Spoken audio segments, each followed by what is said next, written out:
Fox Sports. We are Baltimore. We are the Lions. Late night suspense at U.S. Cellular Field. Tie game, 10th inning. Rookie Zach Walters at the plate. And the kid came through with a laser beam to right to bring home victory for the Tribe. Tonight, it's the silent gunslinger from Texas on the mound. Stone Cold Corey Kluber, who brings a loaded arsenal to this showdown in Chicago. It's a Windy City shootout, and it starts next on Sports Time Ohio.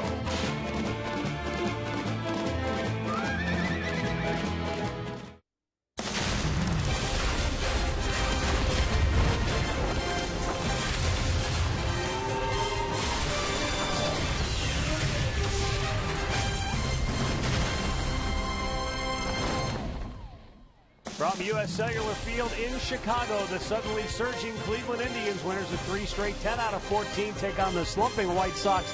The South Side Gang has now lost a season high 7 in a row. Hi again, everyone. Matt Underwood alongside Rick Manning. The Indians got out of here with a win last night thanks to their 8th extra inning home run of the season. That's one shy of the all-time record. Hopefully they won't need any late-inning dramatics tonight because they've got Corey Kluber on the hill, and Rick, he's been one of the best all season long. Well, we're so used to seeing Corey Kluber go out there and just deal. Every time he goes out there, he has great stuff. He's got a great slider. In his last start, though, it ended a 6-game winning streak. He got beat by the Minnesota Twins. Although he pitched a good game, he just didn't have his command that we're used to seeing. He has started 3 times against the White Sox this year. He is 1-0, although he's pitched very well. 24 strikeouts in those 3 starts.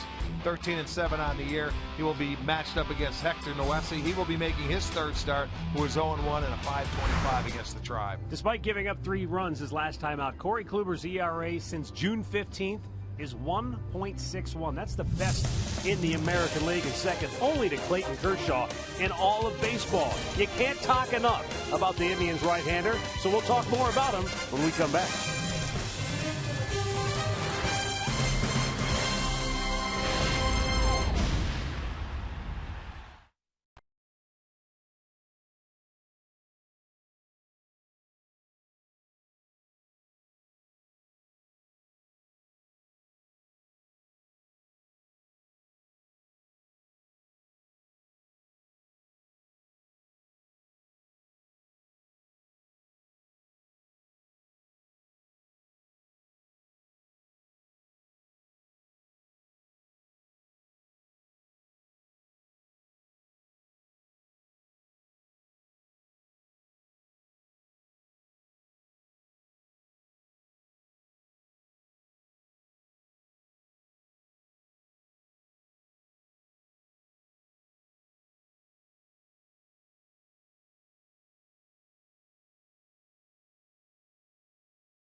McDonald's, I'm loving it. By your local Toyota dealers. Visit buyatoyota.com. Toyota, let's go places. By Panini's, get overstuffed at Panini's Bar and Grill. And by Jeep. Visit Jeep.com to learn more. Well, welcome back inside U.S. Cellular Field. Corey Kluber will take the mound for the Cleveland Indians today, and there's no doubt that he is having the best season of his career. I went in the clubhouse today to find out what his teammates thought about him, and the one thing that everyone continued to say was how impressed with his demeanor that they are, how stoic he is. In terms of his best pitch, it's kind of a toss-up. A lot said fastball. Many pointed to the slider, which is actually ranked as one of the best pitches in all of baseball. As we bring in both Matt Underwood and Rick Manning right now. Guys, when you look at the season that Corey Kluber has had, what has made him so successful in your opinion? Boy, he has been so fun to watch, Katie, because he goes out there every time and he's the same person. His demeanor does not change. He's prepared. He works so hard. He has outstanding stuff. He has a wipeout slider. And I'll tell you what, we're witnessing a special year when it comes to a pitcher. You just don't go out there and have a type of year like Corey Kluber's having this year. I mean, 8 times he's had 10 or more strikeouts. He doesn't walk batters. He throws strikes. It's just so fun to watch. And I mean, I look forward to it every 5 days to watch this guy pitch. In talking about Corey Kluber, it would be easy to wow you with statistics or pepper you with hyperbole, but in Corey Kluber, in his honor, in his understated persona, let me read you a quote from Kluber himself 2 months ago. He said, when you get ahead of hitters, it gives you a better chance of them taking defensive swings. And if you make good pitches in those situations, you're usually going to be successful.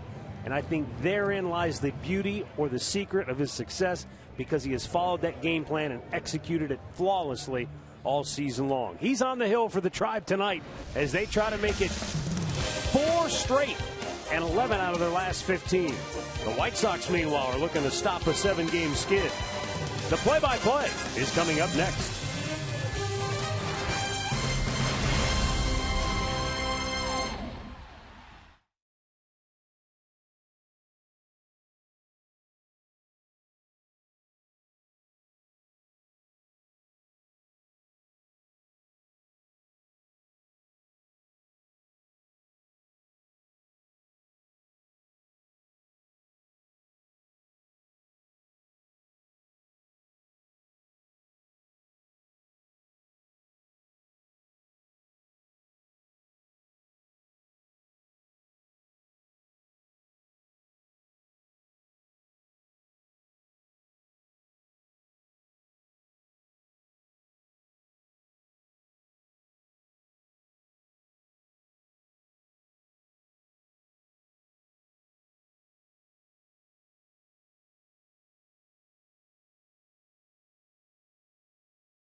Another gorgeous night here on the south side of Chicago. Our game time temperature will be 72 degrees under partly cloudy skies, and really not much of a breeze to speak of at all. Beautiful. And that's rare here in Chicago. Hector Noesi's first pitch of the night is a fastball in there for strike 1 to Michael Bourne. Bourne went 2 for 5 last night with a double and a run scored. OSE breaking ball down in the dirt. Yeah, Bourne got him started. They had a big first inning. He got it going with a double, hit right on the chalk. We had a lot of calls that were close last night. Could have been replays. In the air to center field, routine play for Adam Eaton. And there is one out here in the first. Tribe starting lineup after Bourne looks like this. Jose Ramirez in the 2-hole, and Michael Brantley batting third.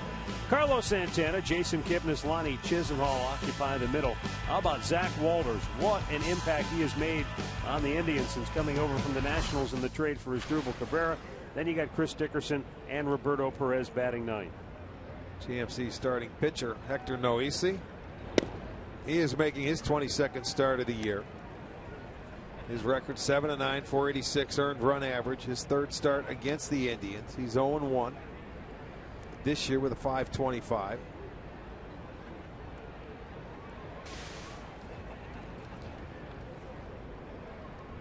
Ramirez takes it up high. 1 ball, 1 strike. Ramirez doubled and scored last night in the Indians' 8-6 win. In the air, left field. De Aza, 2 down. Let's set that Kia Sox defense for you tonight. It looks like this. De Aza gets the start in left field this evening. Eaton back in center. Garcia over in right. Gillespie at third. Ramirez at short. Sanchez at second. Abreu is at first with Flowers doing the catching. Rob Drake calling the balls and strikes. Alan Porter at first. Gabe Morales at second. The crew chief Joe West down at third.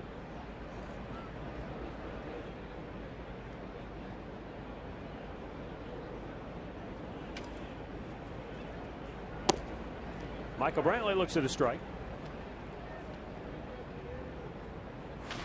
Brantley was 1 for 4 last night. He doubled, scored, and also drove in a run.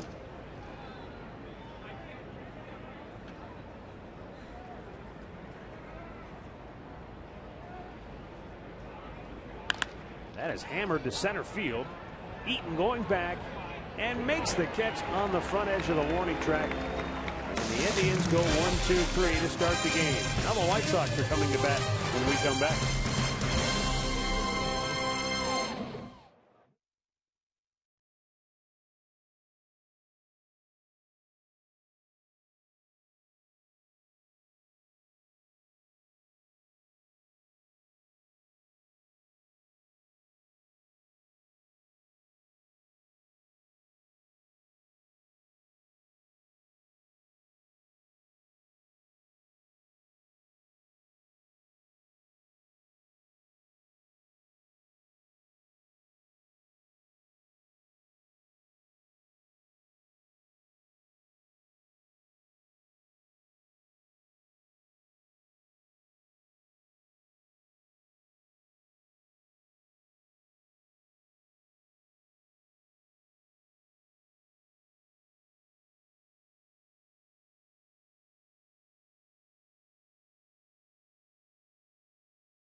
The dealers by the Cleveland Clinic.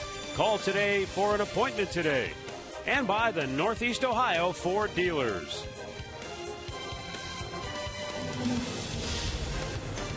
Chicago comes to bat here in the bottom of the first inning. Adam Eaton at the top of their order, followed by Alexei Ramirez. Jose Abreu, the big slugger, bats third. Adam Dillon in the cleanup spot. Avisail Garcia will hit fifth. Connor Gillespie sixth. Then it's Tyler Flowers, Alejandro De Aza, and Carlos Sanchez, the White Sox batting lineup, courtesy of Toyota. GMC starting pitcher Corey Kluber, making start number 28 on the year. 13-7 is his record, a brilliant 2.46 ERA. Look at the 205 strikeouts for Kluber. He had one game against these White Sox this year where he had 13 strikeouts in the game. He struck out 7 consecutive White Sox at one point in the ball game.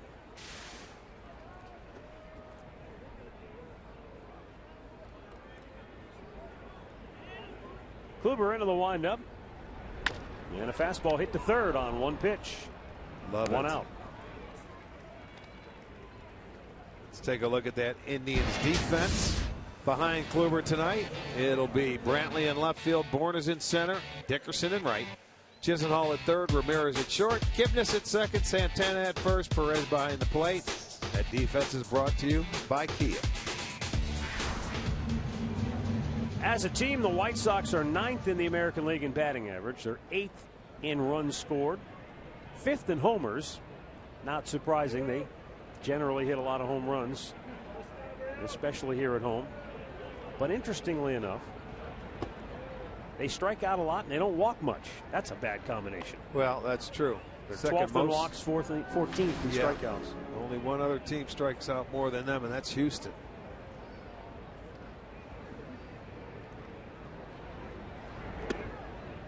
Ramirez feigning a bunt, taking a strike. It's 1-1.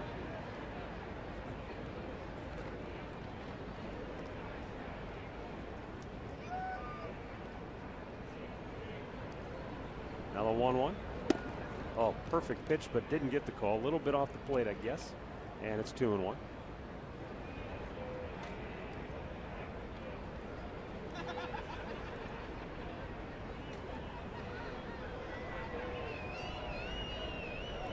Kluber deals. Popped up on the infield. Jason Kipnis. 2 down.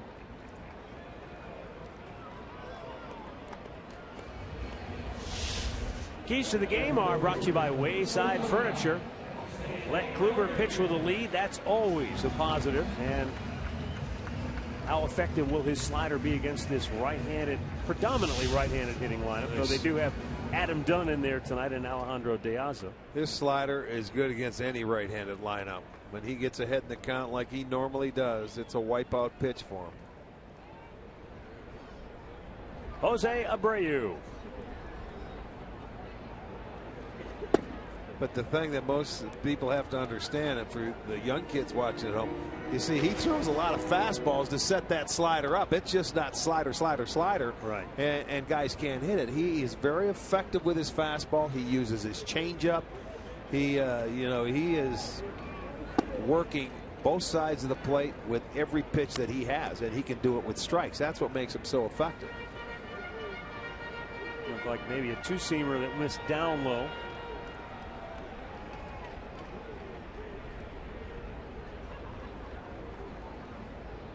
Abreu 1 for 3 last night. He doubled. Also walked twice. And fouls this one back. It's 2-1. Our keys to the game there. Let Kluber pitch with a lead. Let me tell you how important that might be tonight. When the Indians score first this year, they're 44-20. When the White Sox opposition scores first, they're 20-47. And they're on a tough spell right now. They're not playing well, and you always want to get on top of teams that are struggling because it's tougher to come back. Yes, he did. Yeah, he couldn't hold up. It was bearing in on him. Tried to get the bat head out. And Rick, as a hitter, if you're trying to get the bat head out, it's hard to stop that swing, isn't it? Yeah, you can't stop it because you got to commit to it when you see the fastball in. But by the time you realize it's going to be inside, you cannot hold up. Now let's see if Kluber goes to that slider down and away. 2-2. No, a fastball. It's rifled down the line. Dickerson slides to cut it off, bobbles it, and into second base goes Abreu with a 2-out double. Well, that goes to show you how good this guy is as a hitter. You know, you think slider, you think when you get to 2 strikes, it's a fastball, but it's not away. It gets too much to the plate, and that's what happened last time with Corey Kluber in Minnesota. He was just a little bit off with his command that we're used to seeing.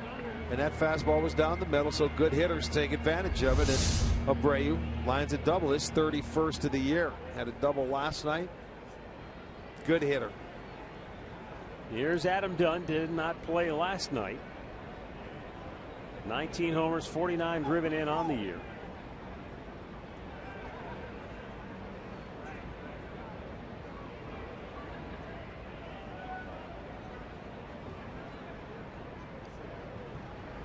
And a swing and a miss. That was a 95-mile-an-hour fastball from Kluber.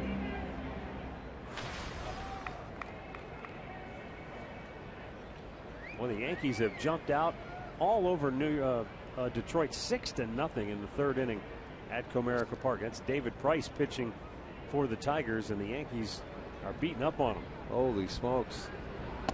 Up high. Well, they're used to seeing them from being with Tampa. You know, that's like a division foe when Detroit goes in, although it's not.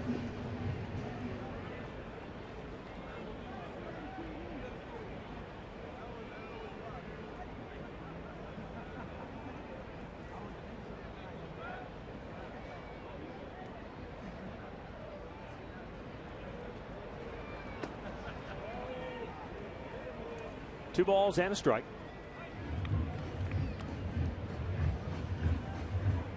Murph's telling me he gave up 12 hits in 2 innings. Wow. That's hard to believe, isn't it? Hard to, yes. Hard to believe. I wonder how many times he's given up 12 hits all year in his career. Yeah, in his career. That's more like it.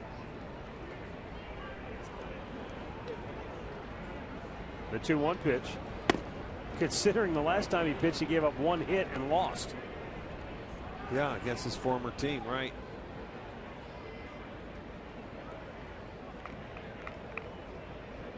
So we're told he's given up 12 hits once in his career prior to tonight. So that equals his career high. Wow.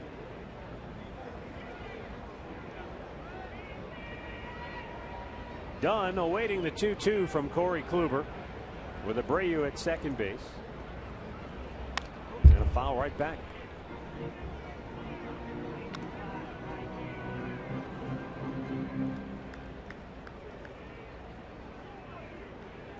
Kluber was on his way to just breezing through the inning before the double by Abreu with 2 outs.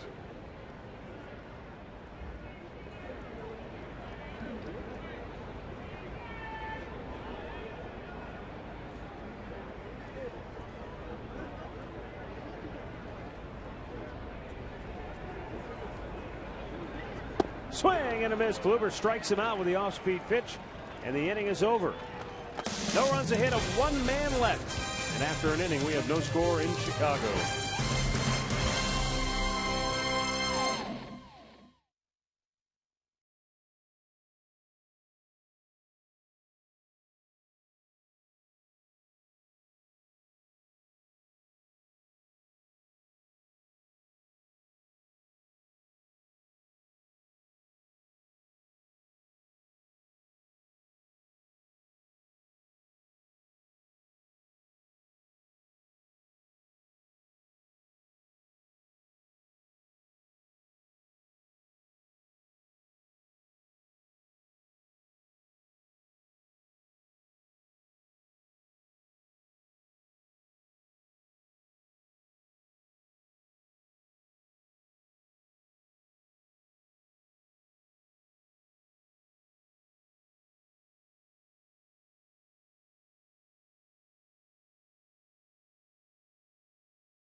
For the Indians, 4, 5, and 6 due up. Carlos Santana, Jason Kipnis, and Lonnie Chisenhall.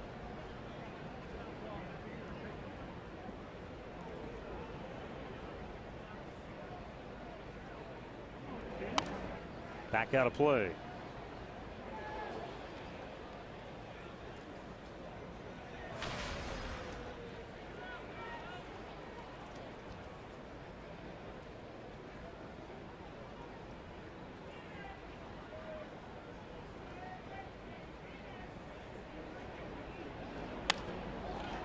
Popped him up. Playable. Third baseman Connor Gillespie in the foul territory. One away. Well, follow every Indians game through season's end with your MLB.com at bat. The #1 app for live baseball on your smartphone or tablet. You get live look-ins, replay, reviews, scores, stats, live radio broadcast, the MLB TV game of the day, and more. Download at bat on the App Store or visit Indians.com today.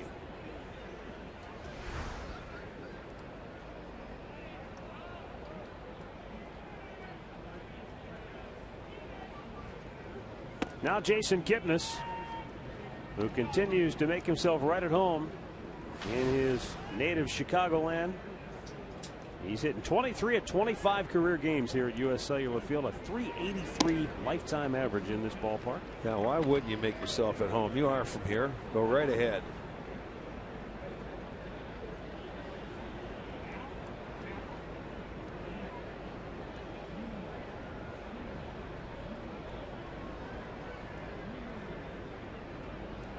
Down low in the dirt.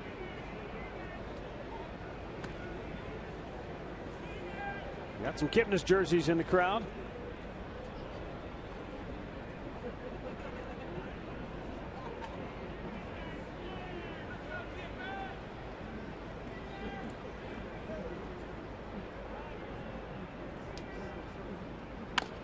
Breaking ball by the mound.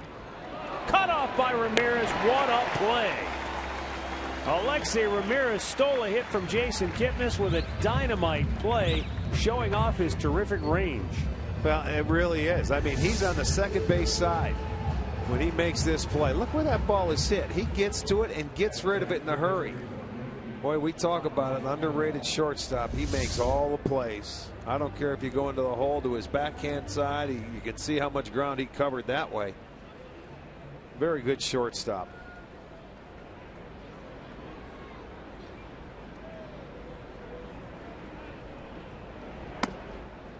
He's committed 10 errors on the year. I don't know where that would rank him or where that puts him among the other shortstops. Well, as much ground as he covers, and you know, you got to make a few. As many chances and opportunities as he's going to have.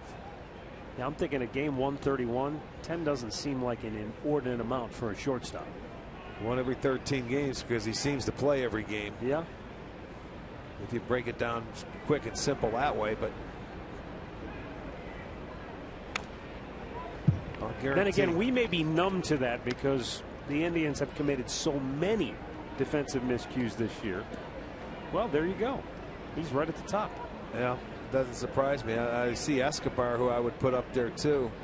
J.J. Hardy, very sure hands. Ibar, they're all very good defensive shortstops. Fun to watch. Up the ladder, Lonnie Chisenhall goes down swinging. First strikeout for Noesi. And the Indians go 1-2-3 here in the second.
Indians baseball is brought to you by the all-new Sunnyside Chevrolet in Elyria. Sunny will save you money. By Levin Mattress, located in all Levin furniture and freestanding locations. And by Kia. Visit mykiacleveland.com to learn more. Second inning in Chicago. No score, bottom of the second inning. 5, 6, and 7 due up for the White Sox.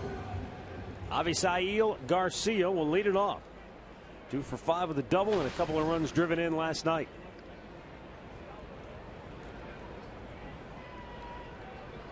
Maybe it was because he played in Detroit when we first saw him, but I don't realize how big this guy is at 6'4", 240 pounds. Yeah. It really struck me last night at one point as Garcia takes a big hack and comes up empty. At one point, and I don't recall what inning it was, but he was out on second base and there was a timeout in the action. And he had gone over to third base to talk to his coach. Right. And as he was walking back to second base, he walked by Jose Ramirez of the Indians. Now he's 6'4", and Jose goes 5'9", maybe. And he walked by him, and I mean, he literally towered over the top of him. I think he patted him on the top of the head as he walked by. That's a big man. That's that ball he hit down at the right field corner, and he went sliding into second base after it got past Hope. That's when it was. And McEwing says, "Come here, I got to talk to you about that. Pick me up." 1 ball, 2 strikes. You know, from where we see up here, where we sit, but you get down on that field, walk around these guys. There's a lot of them that are a heck of a lot bigger than you really think.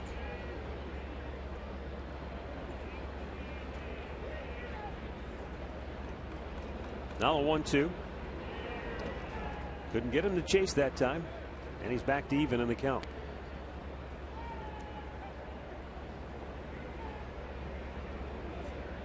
We have been asked by countless former players who are now analysts for other teams, what makes Corey Kluber so good? Why is he dominating the way he is this year? Pops this one up on the infield. How about what his manager says about him? Terry Francona, here you go. He says, quote, "A combination of things have come together. Command, stuff, right? Intelligence, competitiveness, confidence, knowing he belongs." And I think Terry sums it up pretty well. There's a confluence of events that have all just kind of come together at the right time for this man, and he's just making the most of it. Those 4 things that sum it up is right. You have to have the good stuff. You have to have that. You have to have the command of that good stuff, and then the confidence gets you to your work ethic and how you dedicate yourself to your trade. And I think the intelligence part of it is he studies the hitters. He looks at the game plan, what the scouting reports say, looks at the video. He doesn't just haphazardly go out there and say, I think I'll throw a curveball here. You know, if I was a starting pitcher for the Indians, the young staff that they have, I would follow this guy out to the bullpen and watch him pitch. You know, just to watch how he goes about his business and how it comes about, and you can pick his brain. He doesn't have to be the veteran, you know, with his major league service time. You just watch how he goes about his business and how he commands certain things, and that's, you know, how that fraternity sticks together. Go watch him. The 1-1. To left field, off the end of the bat, going to be a tough play. Brantley's going to have to yield the single to Gillespie. Just wasn't hit hard enough. And the White Sox have a 1-out base runner here in the second. Well, like a 2-seamer running away. It was off the plate, but it was elevated a little bit, and that enabled him to at least get enough of it to bloop it in. He's had that kind of year against the Indians. Everything he hits seems to fall. And he's had a very good year overall, in the top 10 of hitting. Yep. Here's Tyler Flowers. He was 1 for 4 last night.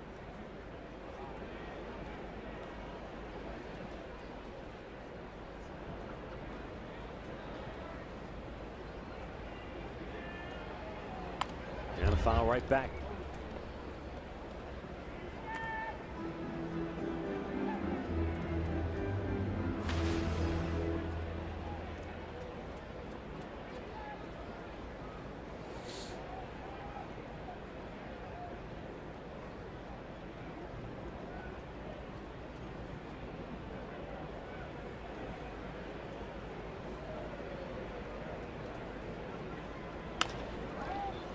to right field.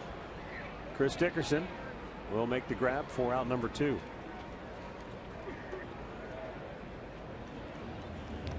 Remember to tweet your photos to us using the hashtag STOFanPhoto for a chance to have your picture shown during one of our telecasts this year, courtesy of AT&T. You know, Rick, going back to your point about having pitchers, whether they be younger pitchers or contemporaries of Kluber, just kind of follow him around and watch him. Good buddy John Parado had a story about Kluber on sportsonearth.com, and he had a quote from Terry Francona in that story. This is a couple of months ago. That said, quote, of Kluber, his routine is impeccable. He's the kind of guy that in spring training, I'd tell a young pitcher, just watch what Kluber does and see if you can keep up with him. Yeah, there you go.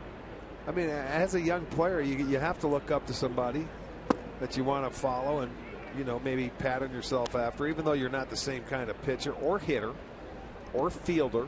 But, I mean, you observe. I mean, you have the time. You spend all this time with these guys all year long. Watch how some of them go about their business, the good ones. With 2 down, Alejandro Diaz at the dish. And he lays off, just off the mark. Well, I know Katie did a sort of informal survey through the clubhouse today, talking to the pitchers and what they see in Kluber, the things they like the best, his best pitches. So they do watch, especially when he's on the mound during a ball game. But I think what you're saying and what Terry Francona is suggesting, that it's what he does in between starts that can sometimes be a separator for how you have success throughout the season and not just here and there. You can watch him anytime he's pitching. Watch him when he's away from the field, when he comes here early, how he goes through his routine, how he goes through his workout and things like that.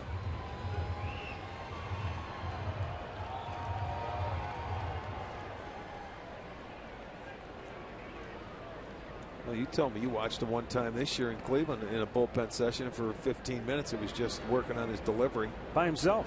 By himself. Yeah. That's what I'm saying. You think anybody's, he didn't get time out. Ooh, that was a pretty good pitch to not get called with no batter in the box. He did not get time out. He stepped out. The umpire was not going to give him. That's a good call. And it was low. Yeah. A little low, but I'll tell you, the umpire back there, Rob Drake, said, no, I'm not giving it to you. He called it too late. And he did. Unfortunately, he missed. 2-2. Got him looking. And the inning is over. Second strikeout for Corey Kluber. No score after 2 in Chicago.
third inning. Let's take a look at our stat of the game. Brought to you by Buick. Most home runs in their first 13 games with the Indians. Going back 100 years, nobody's hit more than Zach Walters. And look, Jason Kipnis is on that list. Remember, there's a lot recently. Yeah, well, good point. And when Kipnis burst onto the scene, it seemed like we were in Boston. Fenway. He was hitting every pitch out of the ballpark. He had 3 or 4 right there early. I do remember that. I remember Reynolds coming off to a good start with a long ball. But like I said, those were recently. Walters takes a strike. Well, Zach was talking about his at-bat. That was the game winner last night. After the ball game, you know, he was talking about, I faced Petrichka in the minor leagues. I was really surprised he didn't throw me anything off speed in that entire at bat. It was just fastball, and I know he throws in mid to upper 90s, so he said I was going to be sure to get my hands out and try to get them, at least move the runner. And he ends up getting the bonus with the home run. Second strikeout for Noesi, one down here in the third, and this is going back to last night. A great clip of the game. Well, you throw it down there, and he likes it. That's exactly where he likes it, in nitro zone. And I'll tell you, the guy, every home run he hits counts. 4 have given him the lead, 2 have tied the game. Terry Francona told him in that situation last night, look, just get the runner over. I don't care. You don't have to bunt. Right. Just get him over. And he said, look, I'm a good bunter. He was telling the reporters after the game, I'm a good bunter. Fools me. I just think maybe he got caught up in the moment. Maybe he was trying too hard, and then the count got in my favor, and so then. Well, I understand what the manager's saying. Just get it done. I don't care how. Just get it done. And the way Walters is swinging it, don't bunt again. I've seen him twice try to bunt, and both times it wasn't pretty. Well, Terry said after the game last night, I'm glad he didn't get the bunt down. Yeah, no kidding. I guarantee he won't put it on again. Isn't it funny how many times throughout the history of baseball that's happened, though? Guy either misses a bunt sign or doesn't get a bunt down and ends up hitting a home run. Yes, it does. That happens a lot. And believe it or not, we were talking about it today and looking it up. The Indians by far lead the American League in sacrifice bunts this year with 46. You wouldn't think so. No. I mean, the next closest team is at 37, so they've done it. You've got Aviles leading the way, and you've got Ramirez that has, 9, and you've got Perez that has 5. Guys, they do move runners, and a lot of times you'll do it on your own. Sometimes it's a little crazy when they do it, but they do. Dickerson strikes out. That's 3 in a row now for Noesi. 2 down here in the third. I mean, last night, here he goes. Sacrifice man on second. See where the bat's at? It's behind the plate, and he misses. And then he got to 2-1, and he was going to try and pull it, and then he gets his home run pitch. And that was a big swing of the bat in extra innings. And what's that, 8 home runs for the Indians in extra innings this year, just 1 off the record. Yeah. Of course, it was another extra inning home run on a player who missed the bunt sign back in 1995. You may remember Tony Pena. That 3-0 take sign. Was that what it was? Was it a bunt or was it a take sign? 3-0 take sign. 3-0. Zane Smith. Yeah. I said, oh my goodness, he's supposed to take. No, he's not. I put the hit on. Yeah. Take that. Foul into the camera. Heads up, Katie. The dugout. I think that hit her purse. Hope it didn't hit her pants because it'll leave a mark. Well, Indians fan got the baseball anyway. Very good. The 0-2 upstairs. Well, you're not supposed to wear white after Labor Day, right? So Katie's trying to squeeze it in here. Waning days of August. Still has till Tuesday or till Monday. Now the line of the 1-2. And Perez lays off the breaking ball.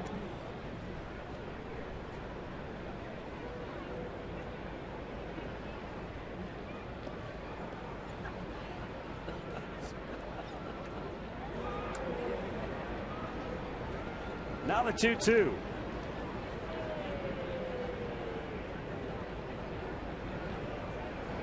Of course, our big cheese, our producer Jim Murphy, he sort of a fashion plate himself. He sets all the trends for this crew. He'll have his white pants on in Kansas City, riding his horse to the ballpark. The dirt full count.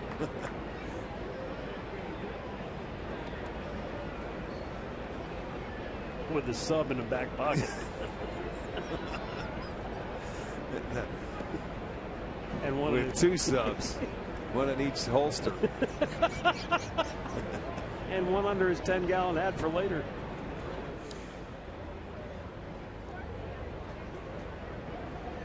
Payoff pitch to Roberto Perez. Clobbered to right field, down the line and into the corner. Nice swing. Boy, it took a wild carry, but it goes by Garcia. But Perez will stop at second base with a 2-out double. Put a really nice swing on that ball. Well, he had 2 hits last night. Another sacrifice, and almost looked like from the very first pitch he was dead set on trying to go the other way. He fouled that one ball off into the camera bay, and now there's a fastball down the middle, and look at the nice swing. Just nice and easy. Takes it the other way. Line drive. You got on top of it. That ball ricocheted. Garcia slipped, but to no avail. Still a double. First hit for the Indians.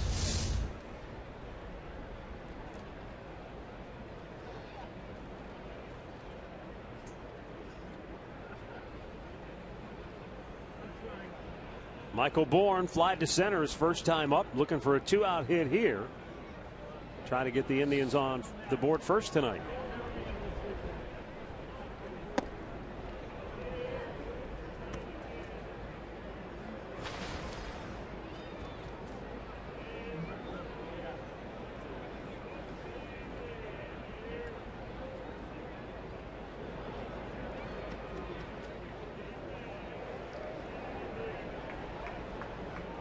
Outside, he missed. 2-0.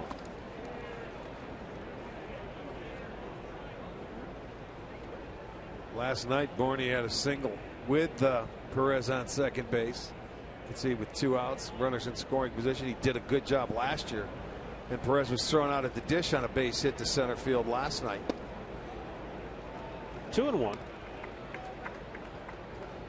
Yeah, he was. It was a close play. Remember? Barely tagged. Right. I mean, just Flowers just got him on the backside of that shoulder as he was coming in to try and slap the plate.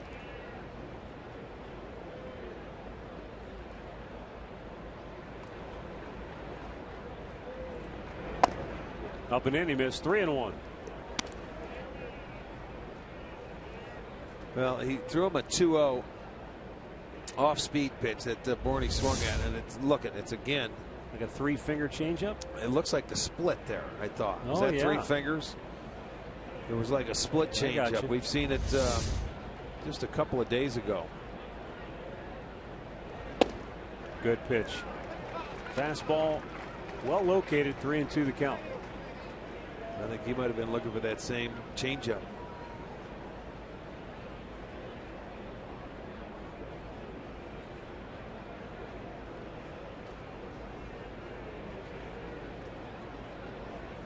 Payoff pitch. Line to center field, a base hit. Bourne will get the Indians on the board first as Roberto Perez comes home to score. 1-0 Cleveland. Michael Bourne with another 2-out RBI hit, his 25th run driven in on the year.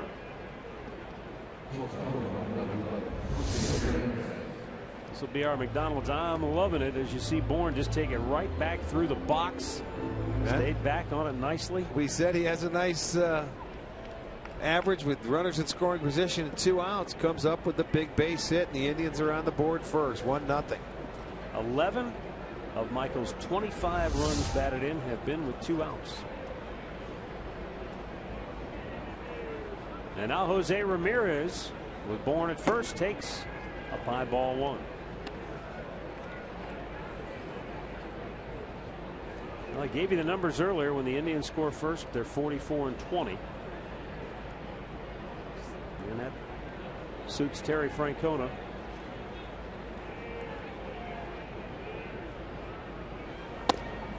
If the Indians go on to win tonight, Terry Francona will move ahead of Mike Hargrove. He's currently tied with Grover for 41st on the all-time managerial wins list with 1,188 victories.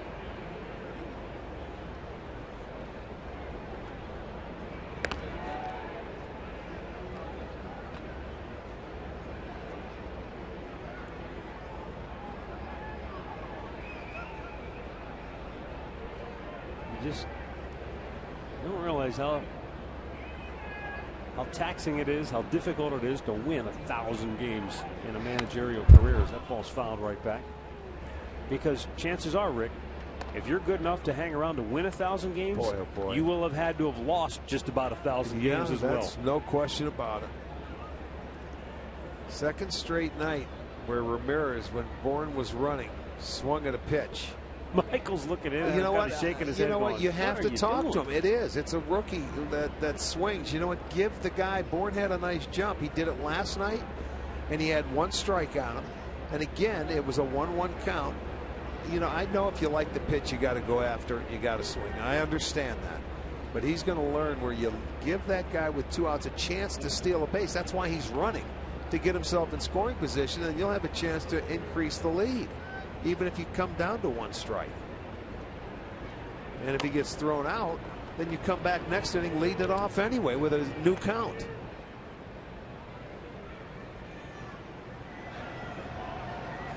Give base stealers an opportunity to steal.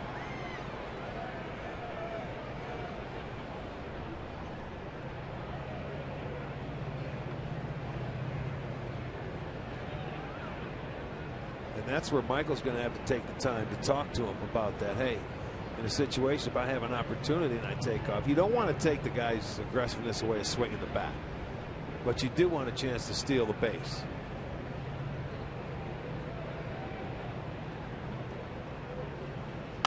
Out of play, stays 1-2.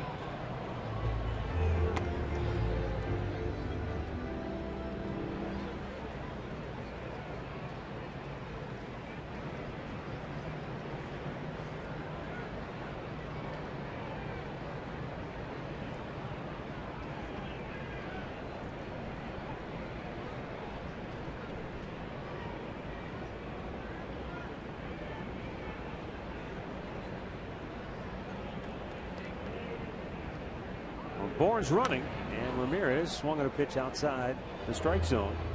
And Bourne will turn and head back to first.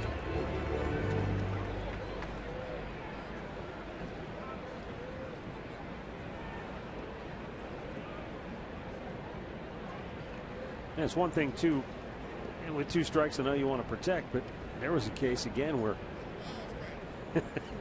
he had he just taken the pitch for a ball, Bourne's got himself in a scoring position. And Bourne's, well, this is a learning process for a young player. It really is.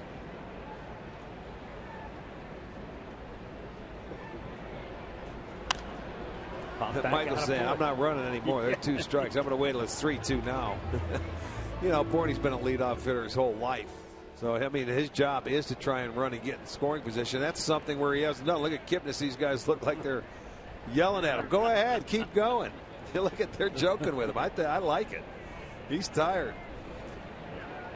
But, you know, that's what they've been trying to do. But he has had leg problems, so it's tough to get him to run. But he has ran more since he's been back. He's obviously feeling really good. Yes, I think so.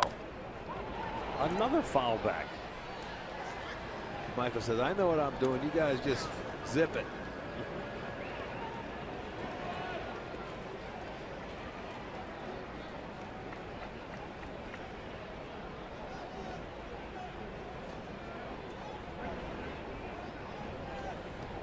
His RBI single has the Indians in front 1-0.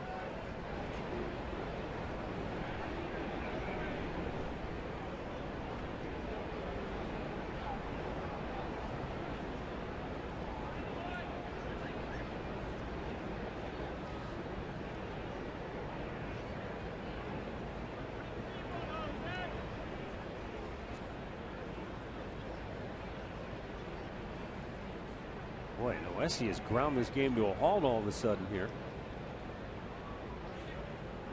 He delivers, and the bouncing ball is short.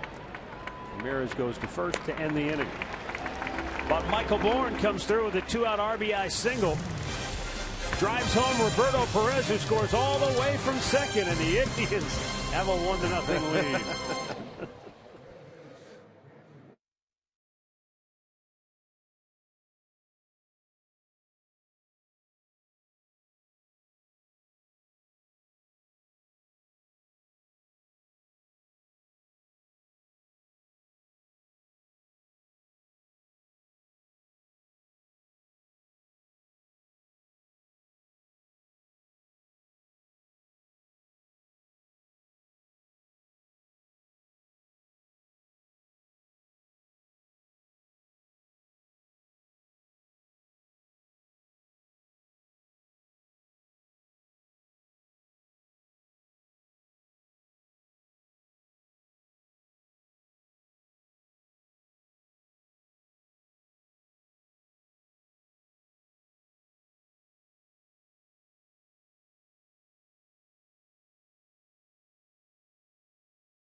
As you enjoy a cold one tonight, stay tuned later in the game for Miller Time, brought to you by Miller Lite. Heading to the bottom of the third with the Indians leading it 1-0. Carlos Sanchez, Adam Eaton, and Alexei Ramirez due up for Chicago.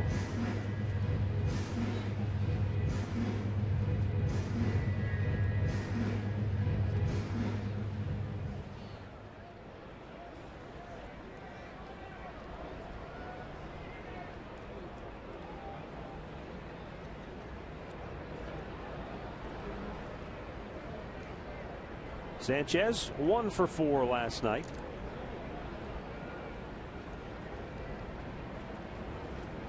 Sanchez took over the everyday second base duties when Gordon Beckham was dealt to the Angels, and just recently Beckham spoke to the media for the first time about the trade. First time in his career that he was traded. And that's always a little bit of a shock to the system when the club that drafted you and developed you trade you. But he said, this is an interesting quote. He says, I really feel like I had some weight taken off my shoulders. Maybe expected too much from him here, maybe? Yeah. I don't know. Pitch inside. We talked about it last night, him being the #1 draft pick, and you know, he was playing third base. So, you know, normally you don't get traded this late in the season either. You know, you're talking about in August. Yeah. He said, quote, it was time for a new chapter. Sometimes a change of scenery does the players well. Sanchez swings and misses at a ball in the dirt. Perez will throw to first. Third strikeout for Kluber. 1 down here in the third inning. Well, Michael Bourne made a terrific diving catch in center field last night, and we mentioned, Rick, it looks like he's been running a lot better. Let's bring in Katie with him. What do you have on that? Terry Francona, Matt, today said that easily could have been the play of the game because of where that ball was located, literally in no man's land, and Bourne came out of nowhere to get it. But he said when you see the type of jump he was able to get on that, he had to do everything fundamentally perfect to make that catch. But as you just kind of mentioned, it's also a very good indication of how healthy that hamstring is. Yeah, you don't see him really favoring it or holding back on it. I mean, two good bursts towards second base trying to steal a bag. That's always a good sign that it's not in the back of his mind. Well, that's a good thing. Adam Eaton swings at a ball in the dirt, and it's 0-2.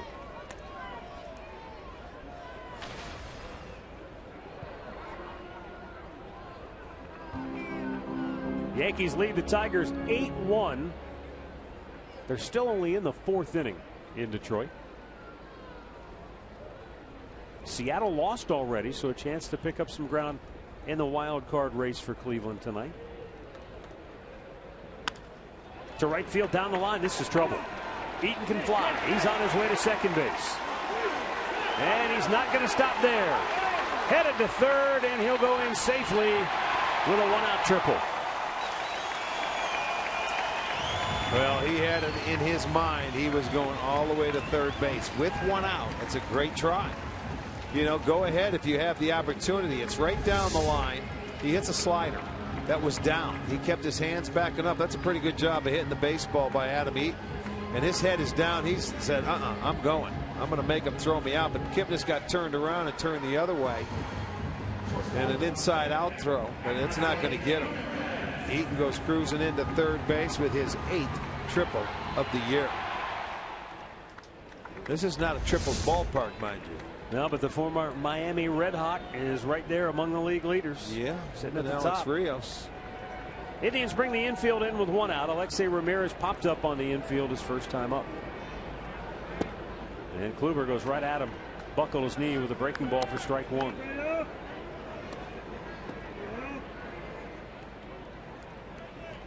Might have been a cut fastball that just has so much movement on it.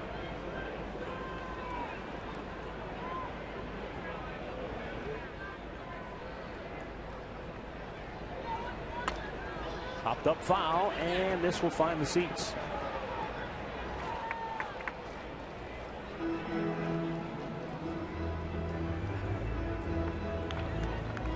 Ramirez drove in 3 runs for the White Sox last night in the series opener. We're going to turn that front foot up, and then he's trying to cheat on it a little bit. I don't know if he was looking in there. Well, he hit 1 out of here last night for a 2-run homer. There's 13 dingers this season.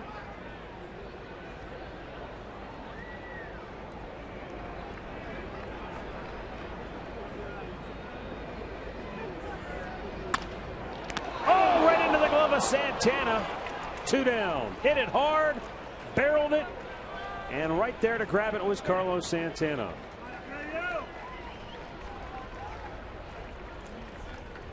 Beautiful, right into the glove right there. That's a nice break for the Indians. That's a good job of hitting, trying to stay on it and go the other way, but watch where Santana didn't have to move. I mean, it's a line drive, so Eaton has to stay put at third base. You can't believe it. You hit a ball like that, you want to get a base hit. Out number 2. Now a chance to get out of it. But from one Cuban to another. He's got to deal with Jose Abreu now.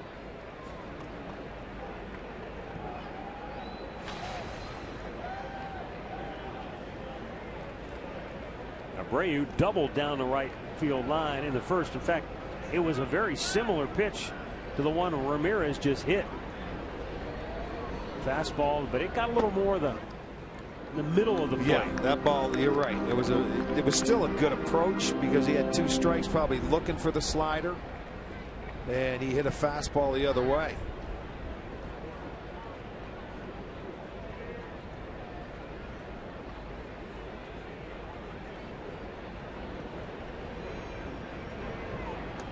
The 1-0.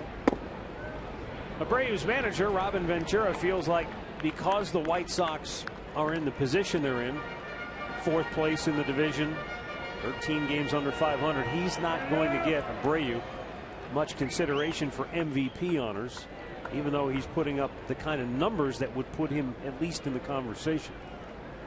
Now those will take care of themselves, those kind of awards. He's had a tremendous year. Fastball taking all the way, it looked like, 2-1. I don't care. You come over to this league and you step in it and play in it for the first time, and you put up the numbers that he is doing on a team that needed somebody in the middle part of that lineup. Still a month to go. Is he the slam dunk rookie of the year in your mind? In my opinion, right now, yes, because our guy over in New York, Tanaka went down with an injury. Went down, right, and I don't know when he's coming back. He looked like he was a shoo-in earlier, but right now this guy has been pretty darn consistent all year long. So I would think so. I can't think of anybody any better.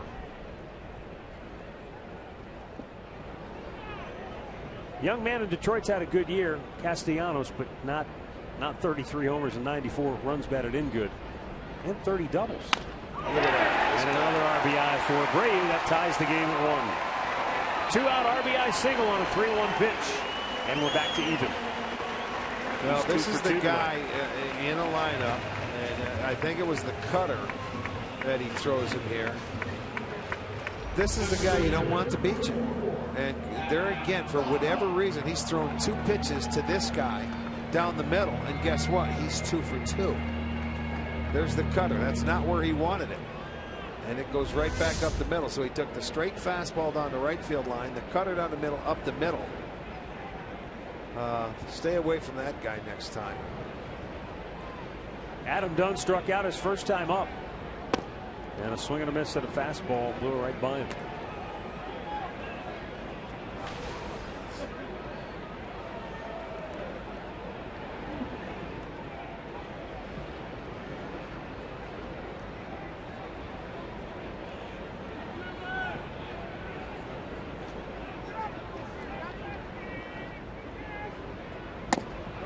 Elevated the same fastball, and it's 0-2. Here's the 2 pitches Jose Abreu hit. First pitch, fastball, double. Next time up, 2 outs, cutter. Right there, both in the same spot. Yeah, both of them pretty much right on a tee for him.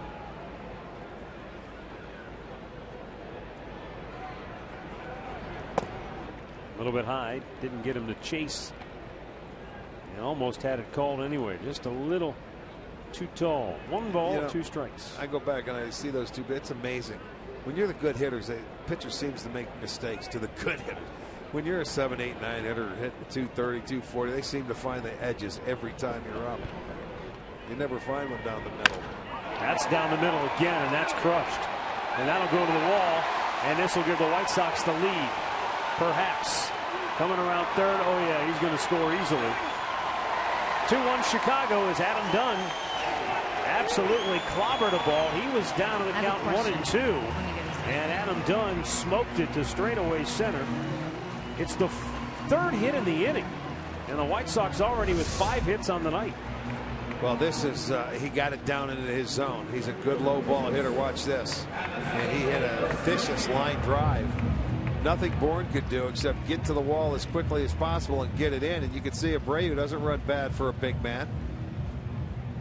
And by the time they get it in, it wasn't a great relay. They take the lead with 2 outs. A couple of 2-out hits. 17th double for Dunn.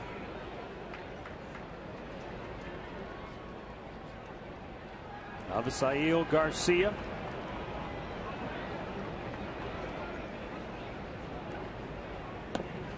Looks at a ball low and away.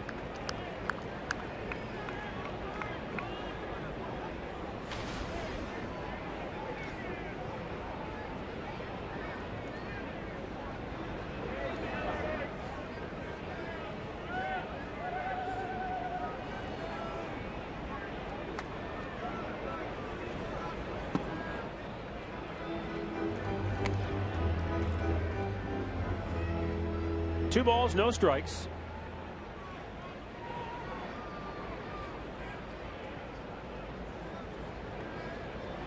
Now Wessie has to feel pretty good about the fact that the White Sox have immediately answered back now with a couple of runs to take the lead. Well, the Indians scored theirs with 2 outs. And back come the Sox to do the same thing, only they take the lead.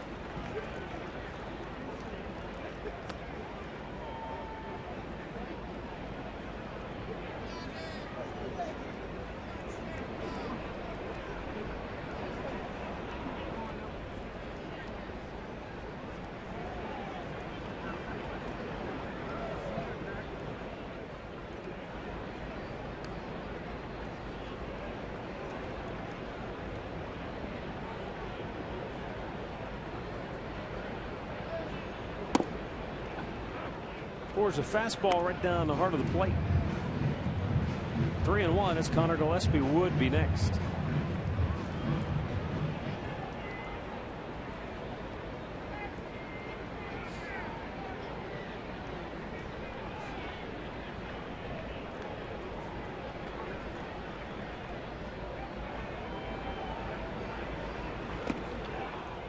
Swung at a ball in the dirt. That's good.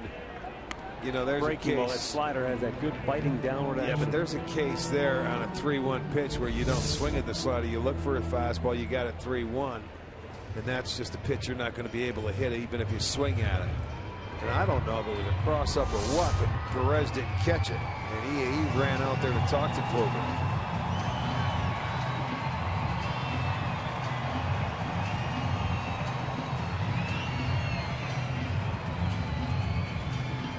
Well, 3 hits in the inning. The White Sox have scored twice. Another runner in scoring position. And a 3-2 pitch coming to Garcia.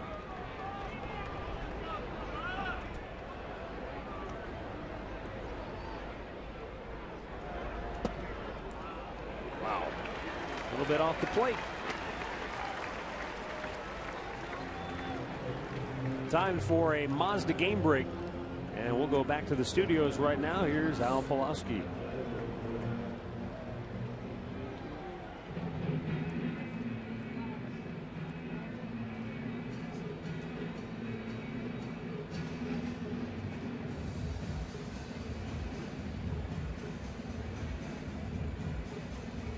Thanks, Al. 9 consecutive hits allowed by David Price. It's hard to believe with a guy with that kind of stuff. 3 consecutive base runners allowed by Corey Kluber, and that's a lot for him by his standards. All with 2 outs. And Mickey Callaway, an extended conversation with Kluber here in this inning as he'll face Connor Gillespie, trying to get the 3rd out and keep it a 2-1 ball game.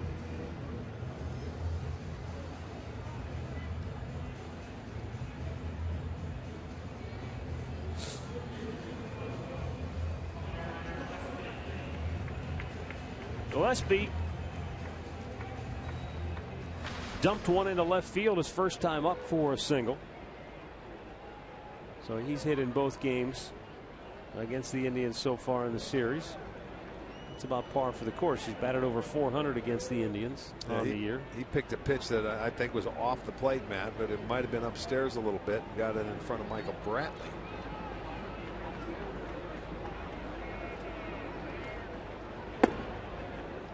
A little bit low, ball 1.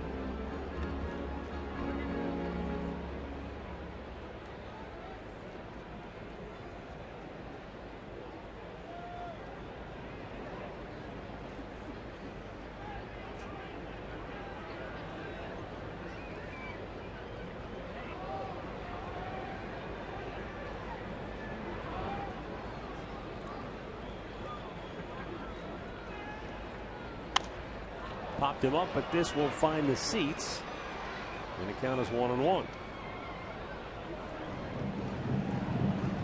Long inning so far for Kluber at 27 pitches. Yeah, he hasn't had many of those this year. He usually works quickly. He does. They gave up 3 hits in the inning to this point. Has walked 1, struck out 1, a couple of big 2-out hits. Abreu and Dunn have the Sox on the board.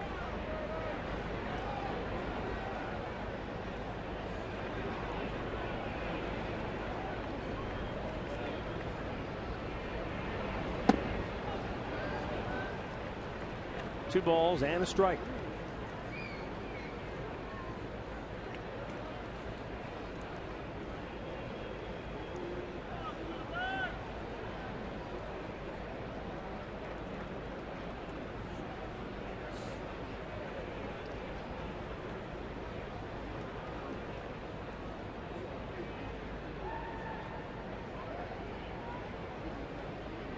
And the 2-1 is bounced in the hole. Kipnis smothers it, but can't come up with it in time, and the bases are loaded. Looked like it rolled up Kipnis's arm, and then on the dive, he just couldn't come up with it cleanly. He had to get up and kind of search for it. Well, it was in the hole. He knocks it down and saves a run, but it goes off his glove, and he rolled on top of it. He picks it up barehanded and gets it over there quickly as possible, but Gillespie beats it out. So he never really caught it in the glove, and then he kicked it out away from him. Tough play. Close play. But that'll go as a base hit, and the inning will continue. 8th man to bat is Tyler Flowers, who flied to right his first time up. 60 pitches now on the night for Kluber, and half of those pitches have come in this inning.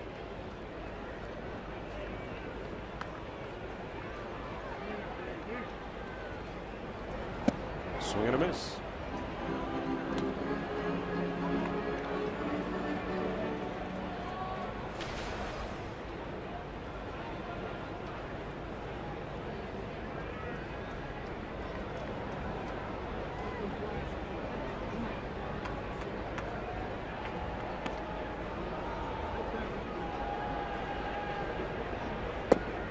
Down low, 1-1.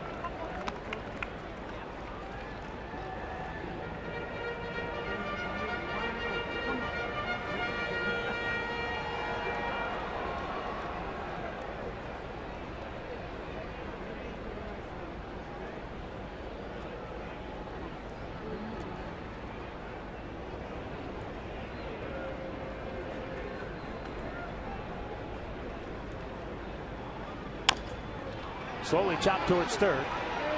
Chisholm goes to first, and the inning is over. White Sox send 8 men to the plate. They leave them loaded, but they score a pair, and they now lead it 2-1.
The Indians will host the White Sox.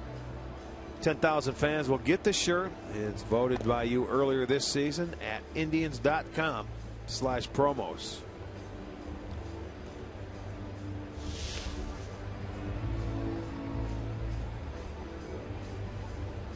Michael Brantley, Carlos Santana, Jason Kipnis for the Indians here in the 4th. They now trail at 2-1.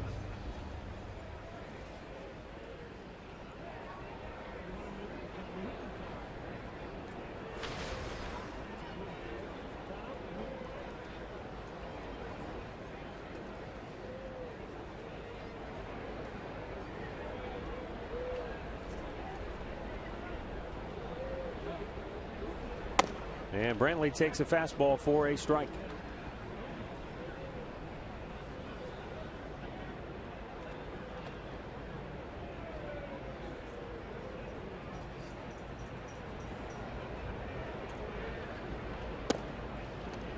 No, SE's pitch is down and in. 1 ball, 1 strike. Brantley flied to center, but he hit it well his first time up. Sent Adam Eaton sprinting to the warning track.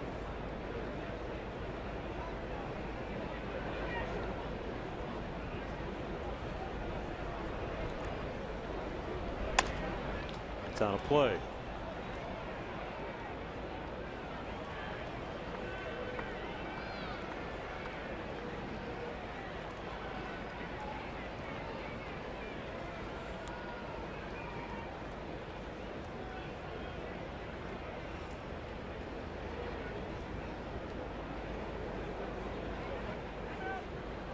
Now, Wesley was about to start into the windup when Brantley said, okay, hold on.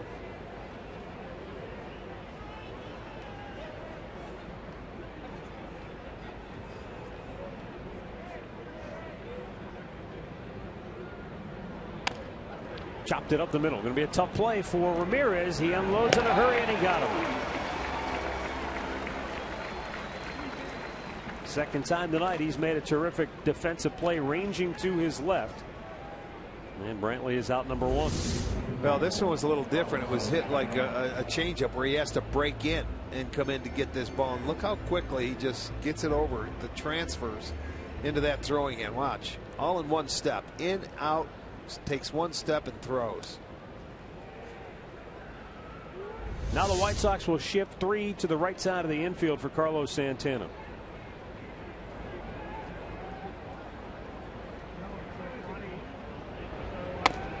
Fastball, top of the strike zone.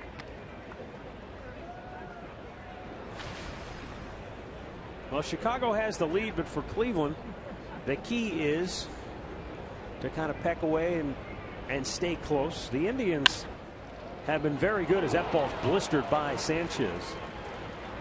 And a one-out single for Santana here in the fourth inning. They've been very good in games decided by 2 runs or less. Last night was their 36th win. They're 36th and 28 in games this year that have been decided by 2 runs or less. And that puts them among the top 5 in winning percentage in the American League, right there with the Yankees, Orioles, and Angels.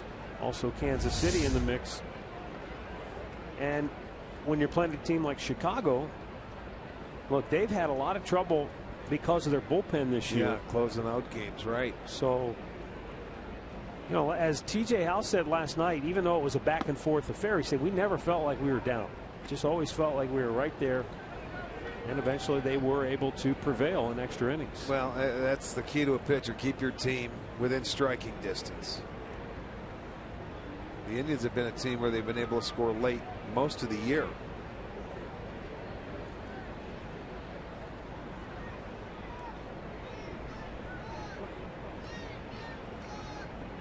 Jason Kipnis, double play ball. There's 1 and 2.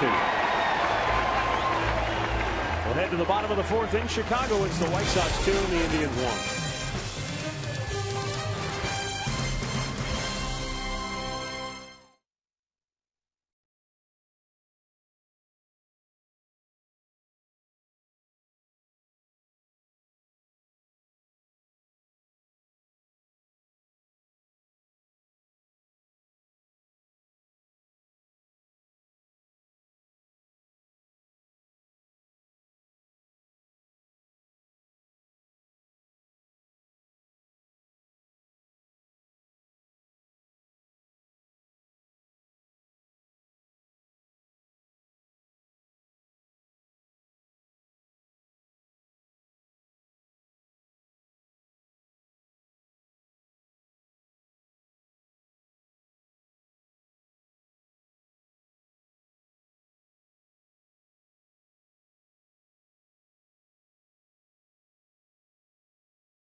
Moises Sierra just recently on the DL, left oblique.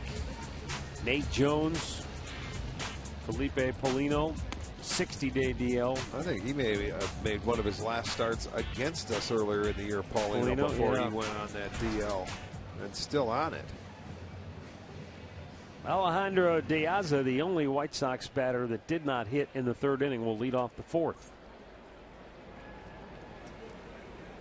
Yeah, it was a long inning for Corey Kluber. You don't see many like that from him. So we'll see if he can come right back and have a nice quick inning, get his team back in the dugout. Long inning, and he didn't have long to rebound either. Indians quickly erased on the double play.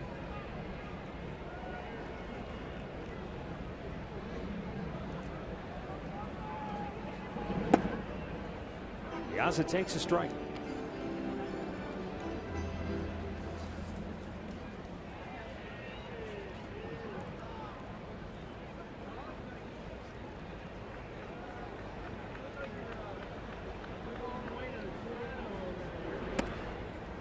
Their White Sox current 7-game losing streak is their longest of the year, but it's also the 5th time that they've lost 6 or more this year. Only the Astros and Marlins have had more 6-game losing streaks since the start of last year.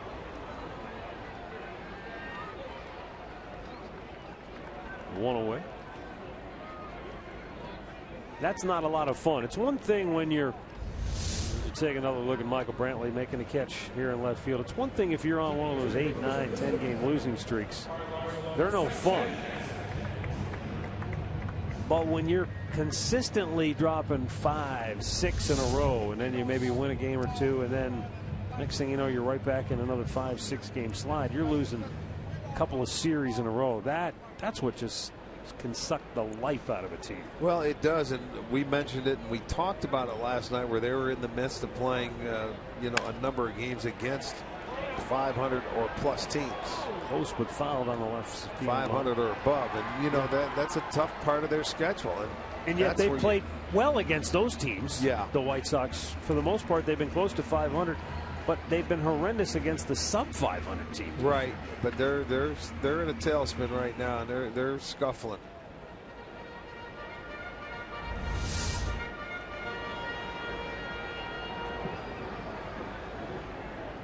He ended up spilling about 3/4 of that beer, but eventually comes up with a beer cup catch. Maybe he'll let us know how that ball tastes.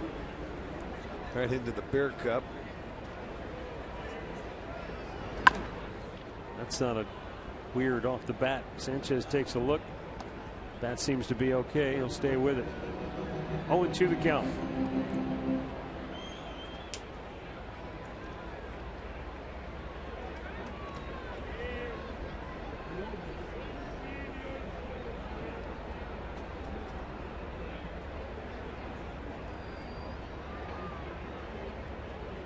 Now the 0-2. Got him looking. Beautiful pitch. Backdoor breaking ball. 4th strikeout for Kluber. He's fanned Sanchez twice, and there are 2 down in the inning.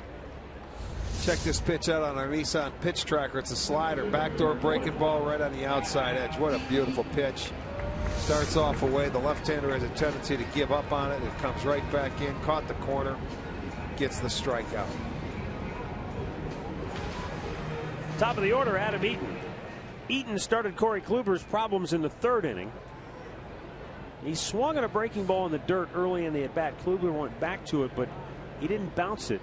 And Eaton was able to get down and yank it down the right field line. It would end up a triple.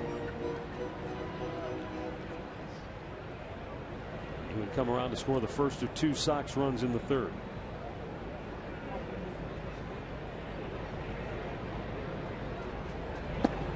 We talk about Abreu being a nice addition to this lineup. This guy has been too. In the top of the lineup. Piazza used to lead off for him last year and the years prior to that, but they went out, made a trade, got this guy.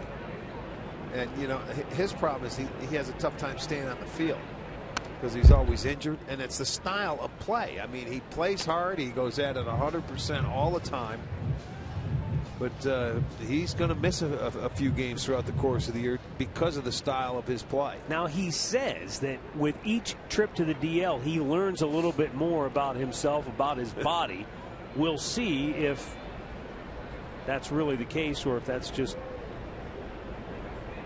trying to put a positive spin on all the DL time. You're learning that you're pulling different muscles every time. That's what you learn. Or when you're playing hard, you run into walls, and when you're a base steal, you try and steal bases.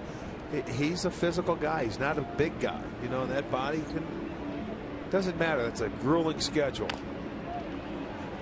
Bounce towards second. Kipnis will flip it over, and the White Sox go 1-2-3. So Kluber does indeed bounce back with a quick inning, and we'll go to the fifth. 2-1 Chicago.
Two-1 Chicago. We go to the fifth inning. Lonnie Chisenhall, Zach Walters, and Chris Dickerson for Cleveland. Hector Noesi has surrendered 4 hits, including a 2-out RBI single to Michael Bourne in the third, accounting for the Tribe's lone run. Upstairs to Lonnie Chisenhall for ball 1.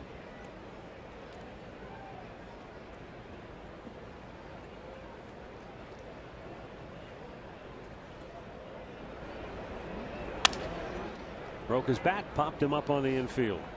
1 away. Time for the Here Right Audiology sounds of the game. Here's Tribe skipper Terry Francona on Zach Walters' key at bat last night. Fortunately, he didn't get the bunt down. But he's a strong kid, and there's a lot of life in that bat, and he's that threat. And his batting average might not be the highest, but there's been a lot of home runs, and they seem like they come at points of the game that really mean something. 4 of Walters' home runs have given the Indians the lead. 2 of them have tied games. That's about as clutch as you can get, isn't it?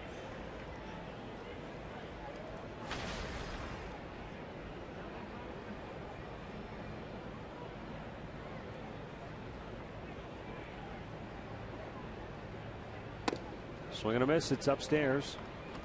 But Walters cuts through it. 0-2. Now the White Sox came into this game 13th in the league in earned run average, and Noesi's ERA 4.86, but we haven't seen any sign of that here tonight. He's been very good. He's had better velocity tonight than I can remember. He has that got a pretty good fastball, the splitter, split change if you want to call it that, and like a knuckle curve.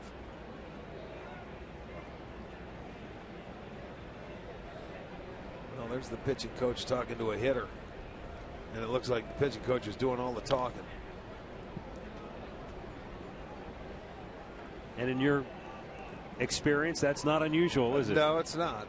But no, he'll listen. He's listening for a moment right now, and then he'll be back at it, and he'll know everything else. Yeah, pitchers, it's tough to get a word in edgewise sometimes.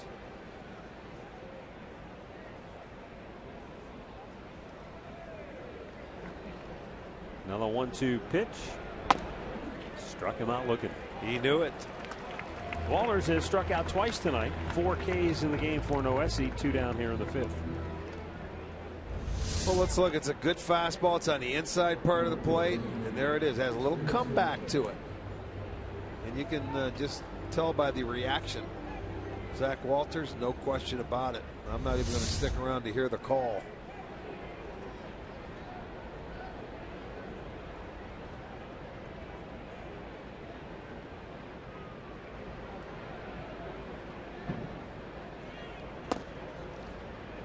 To me, I think the smartest pitchers are the ones who go and talk to the good hitters and just glean some information. What were you looking for in that 2-2 situation? Just to get a kind of an idea of the hitter's mindset or thought process, so that when you're out there pitching, it might help you. Yes, it certainly can.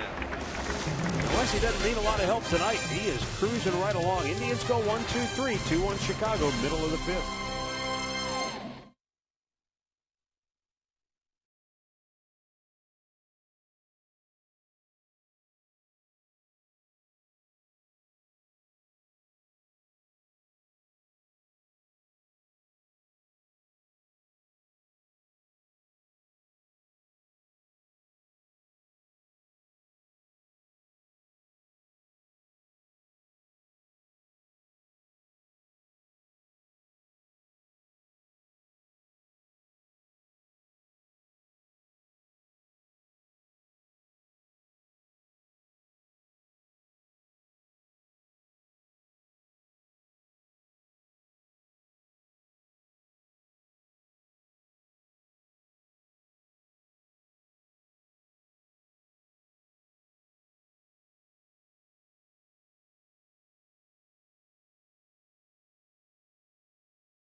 Advantage of $4 12-ounce beers, $3 hot dogs, $2 soda refills at every game. You can visit Indians.com for your tickets.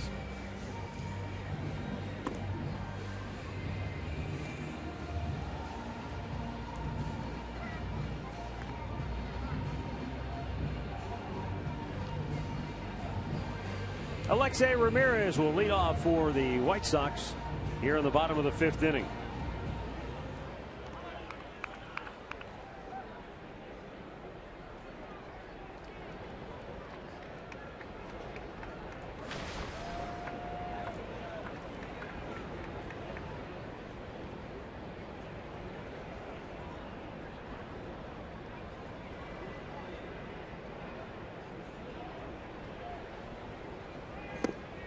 Swing, nope. Able to lay off 1-0.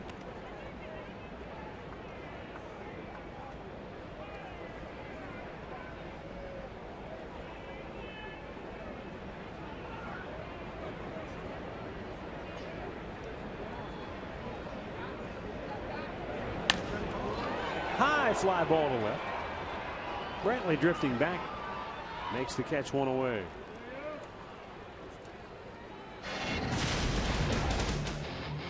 In-game recap brought to you by your Toyota dealers. Indians jump on the board first. Michael Bourne with a 2-out RBI single, but back come the White Sox with a pair of 2-out RBI hits. One from Jose Abreu, the other from Adam Dunn, and Chicago leads it 2-1 here now in the bottom of the 5th.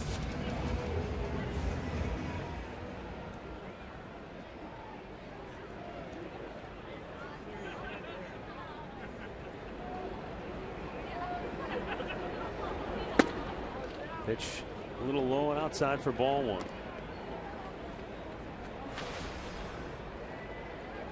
Jose Abreu from Cienfuegos, Cuba, which is east of Havana. Waves at that pitch, 1-1. If you Think about Alexei Ramirez, who just flied out the left. He's from Pinar del Rio, which is west of Havana. So these two grew up on opposite sides of the central city in Cuba. And this is a ball club that also features Diane Viciedo, who's from Remedios, Cuba, and Adrian Nieto, catcher, who's from Havana. And at one point earlier this year, we played the White Sox, and all four were in the lineup together. I was going to say, this is the first time we haven't seen Nieto yet. Wonder if he'll play tomorrow, but he usually plays against us at some point in time. There is Nieto, another Cuban import. But yeah, all four of those guys played against the Indians at one time. I believe it was the first time since the Indians 68 Indians, wasn't it? With all of that many Cubans in it at the same time. Yeah, we did the research back here. This is the first time I believe we were in April. And it was back in the late 60s with the Indians had 4 in their lineup. 2 balls and 2 strikes on Abreu. Kluber got him to go fish. 5th strikeout for the Indians right-hander. 2 down in the inning. Well, let's go. This looked like it might have been the good cutter. Wasn't the slider, and it was a little harder. So he could pick up. He thought it was going to be just like a fastball. Most by an Indians pitcher since Bartolo Colon with 212 15 years ago. He should eclipse that tonight. I think he's going to get 2 more at least. Adam Dunn has struck out and doubled. Takes bottom of the strike zone.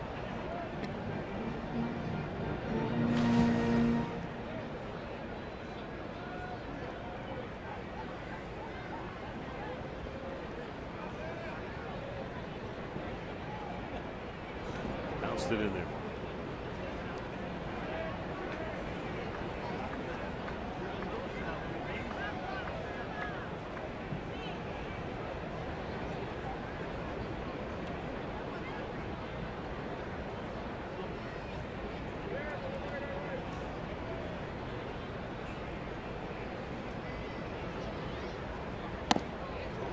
Good elevated fastball, and it's 1-2.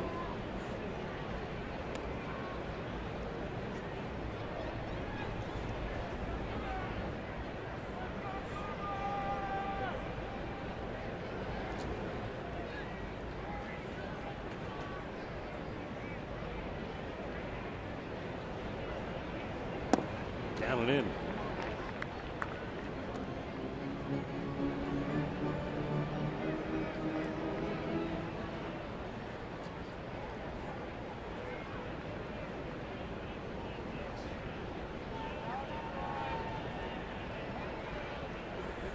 Kluber has retired 6 in a row.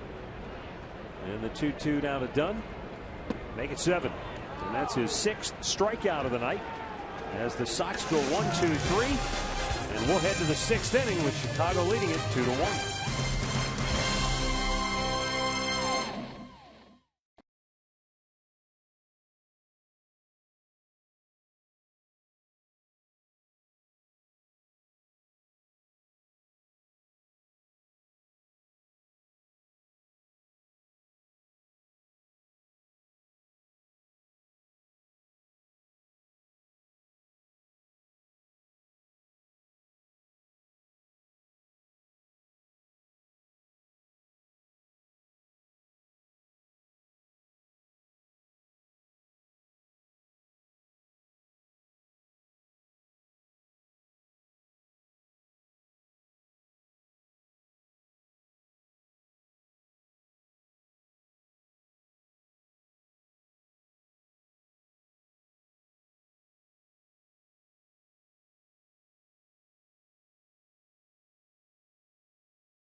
The 6th inning, and it's time for our AT&T fan photo of the game. Remember, you can tweet your photos to us using the hashtag #STOFanPhoto for a chance to have yours shown during one of our telecasts this year. It's all courtesy of AT&T. Roberto Perez going to lead off here in the 6th inning for the Tribe. He doubled and scored in the 3rd.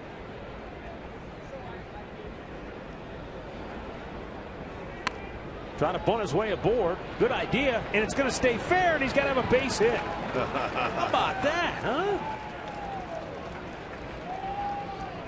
Keeps doing that. We're going to have to start calling him Robbie Perez. The element of surprise is what it is, and he you know, watch, he doesn't.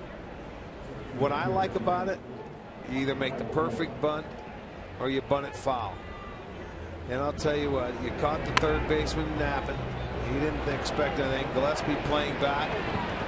You know, you don't run very well, and you can get that infield hit. Watch him. They're going to love every minute of it.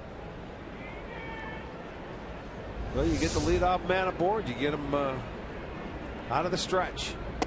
And Michael Bourne takes up high ball 1.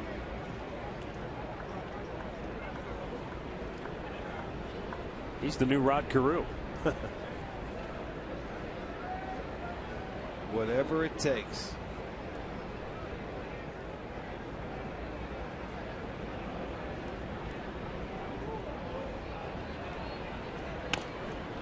Popped him up. Shallow center. Going to be a tough play. Ramirez won't get there. It's going to drop for a hit.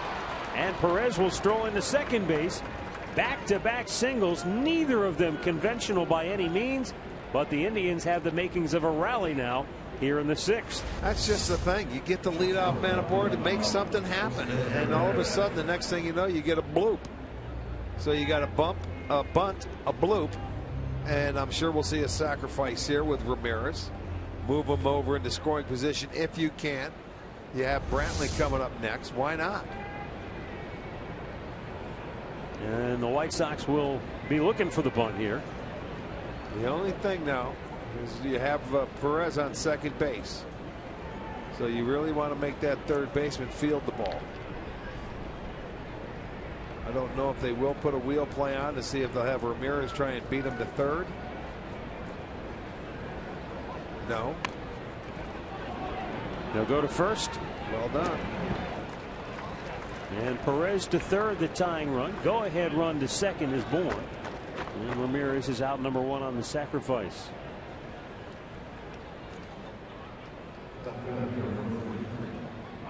Tweet your Indians questions to Tribe reporter Joe Reedy from FoxSportsOhio.com right now. Follow him on Twitter at Joe Reedy for the latest updates on the Indians and baseball. Michael Brantley has fly to center and grounded out.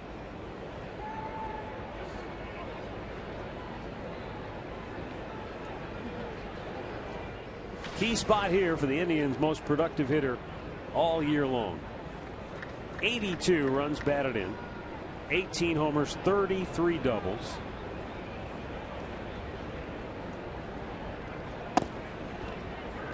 And a called strike.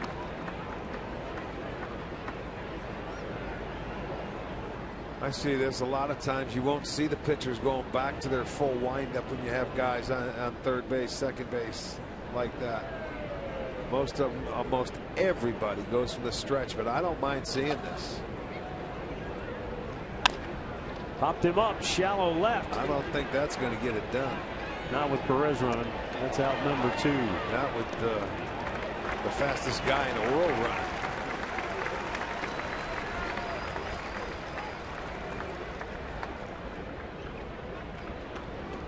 Well, it's going to leave it up to Carlos Santana now with 2 outs.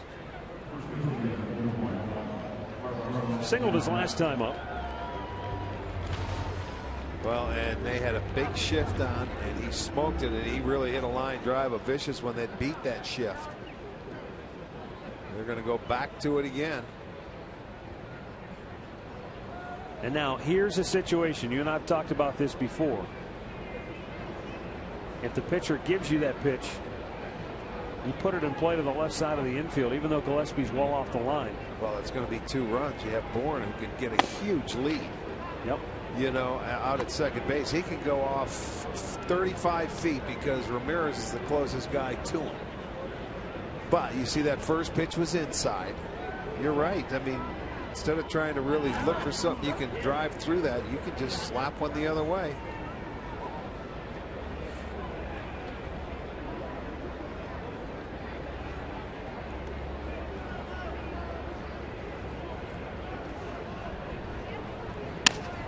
Instead, he pulls it right into the teeth of the shift, and Ramirez throws him out. Indians strand 2 in scoring position. And we'll go to the bottom of the 6th, 2-1 Chicago.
As we go to the bottom of the 6th inning, and here's a reminder: Indians Fantasy Camp, January 2015. All the details will be on Indians.com/fantasycamp. It's a week you won't soon forget.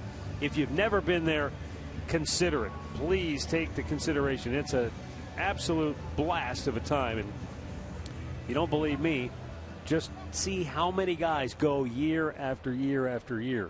The repeaters love it. Big league treatment for a week out in Arizona. I think it's about time for you to come back. We got some big league treatment for you. Yeah, right. We do. We got some trash for you to take out. If you don't mind. No, sir. Avisal Garcia walked his last time up. Yeah, takes inside ball 1.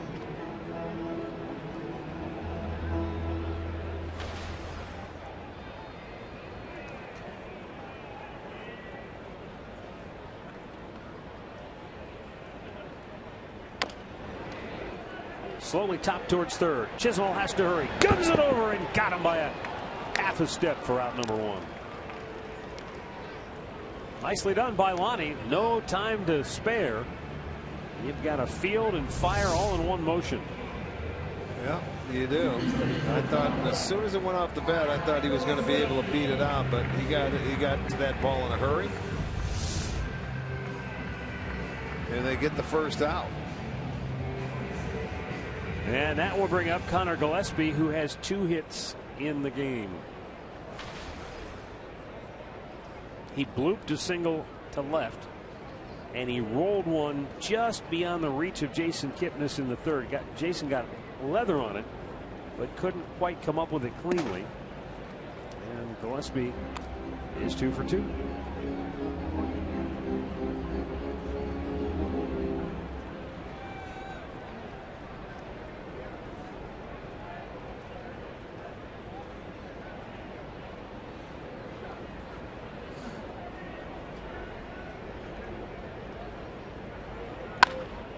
hammered, fouled on the right side. I didn't realize that, Rick, that Terry Francona's dad, when he played for the White Sox, was traded in 1958 to the Indians for. I don't know. I don't remember. Bob Boone, it said. Okay. Is that right? Yeah, Bob Boone was a catcher for the Indians. Sure. Would have been Ray Boone. Yes, Ray Boone, right. probably. Yeah. Yes. Yeah. Gillespie strikes out 2 down. And that's 7 Ks now for Corey Kluber as he just keeps piling them up. Well, there's a good one. Again, the bottom falls out. Tough to lay off.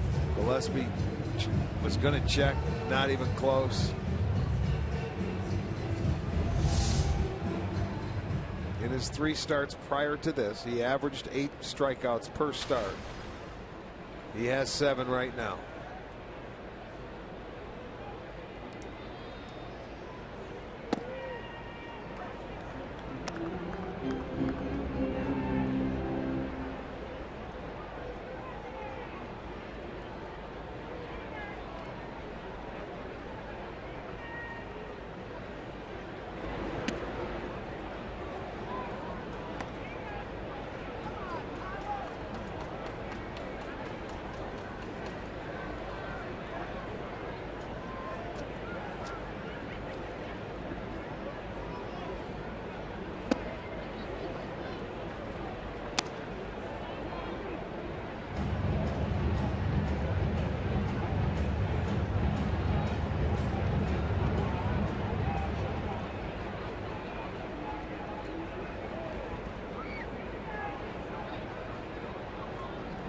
Now the 1-2 pitch.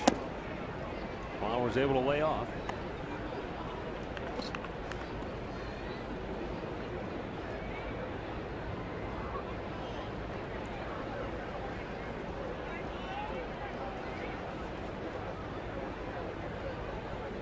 Two to Flowers in the dirt and a full count.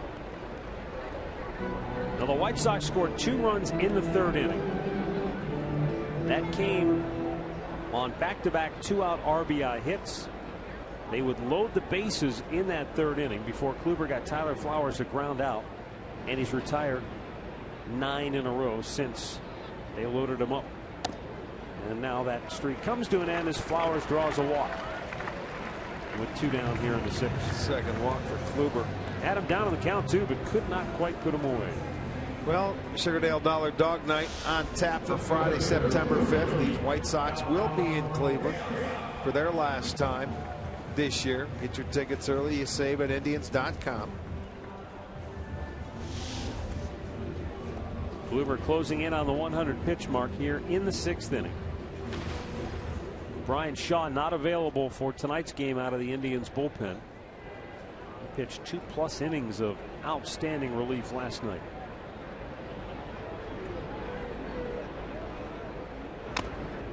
The foul back. But Cody Allen is available tonight, whereas he was down last night, coming off 3 consecutive days of throwing a lot of pitches. So yeah, so you got a back-to-back off days. Right.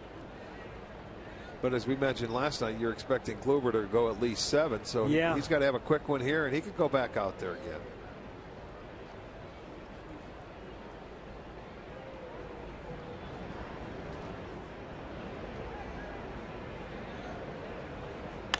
Out of play.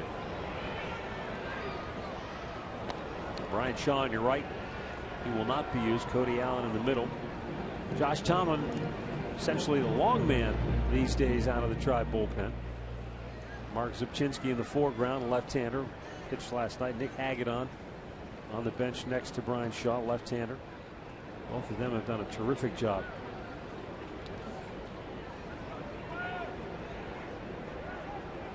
Now the 0-2. Diaz with a lot of body English, but that was a pretty close pitch. And it's 1-2.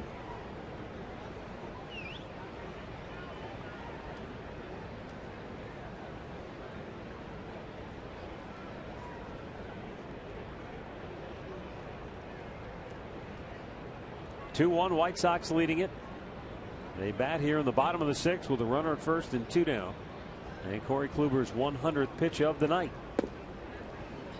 is just a bit outside, and we're even at 2-2.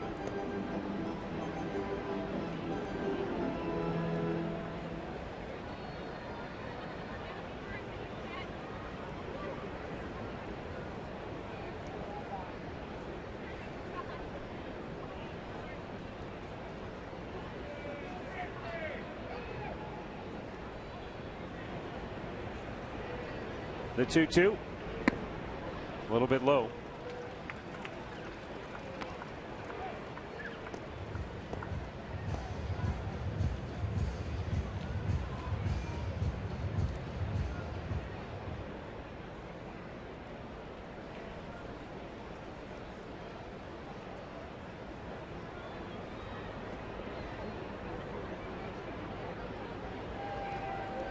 Runner at first will take off, payoff pitch. And a pull foul over toward the Tribe dugout.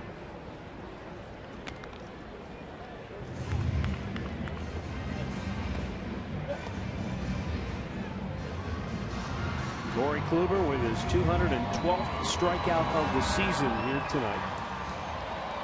Bartolo Colon, the last Indians pitcher to strike out 212. That was back in 2000.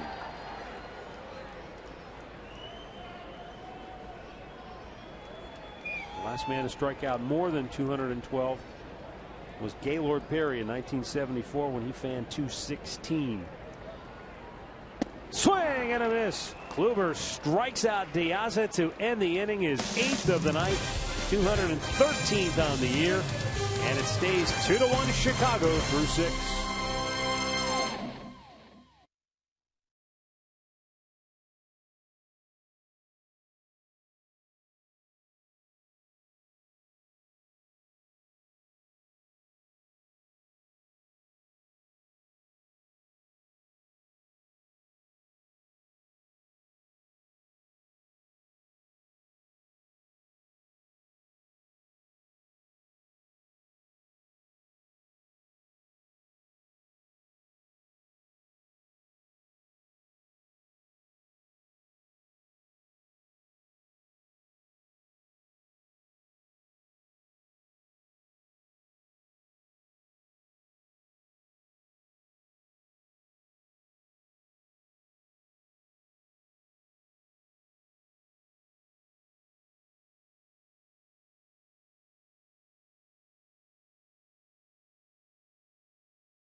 We go to the 7th inning here in Chicago. The Indians have been held to just 1 run so far tonight on just 5 hits by that man, Hector Noesi.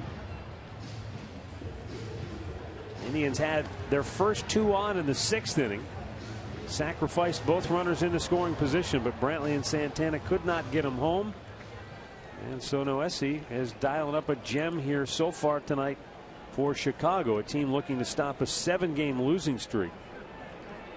3 starts ago, Noesi went 7 1/3 and gave up 1 run against Seattle. So he's had a few good starts sprinkled along the way, even though his ERA is fast approaching 5 coming into tonight.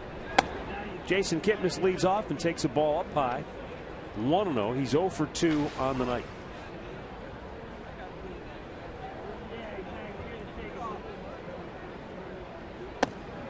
Two 2-0.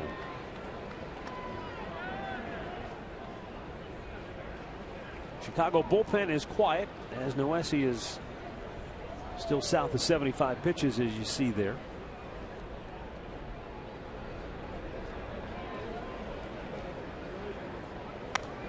Fouled right back. Not to mention, this is a Chicago bullpen that ranks 27th in the major leagues in ERA. And over their last 39 games, that ERA in that bullpen is just frightful at 6.31. So I'm sure Robin Ventura's in no hurry to call down there. Well, when you get guys that are out there, and I will say this, Noesi has pitched a very good ball game. He has scattered some hits. They never got their first hit till the third inning, and it was a 2-out double, and then they followed up. It's been Perez and Bourne that have done all the damage. They have 4 of the 5 hits. 9-1. 2-2 to Kipnis.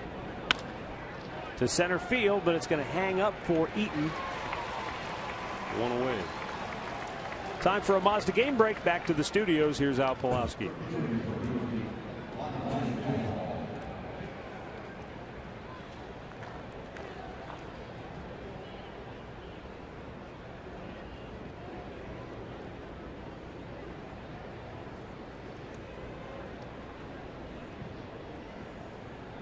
Second straight game that they've had 1-0 going into the 8th, huh? I don't know. An RBI might not be enough.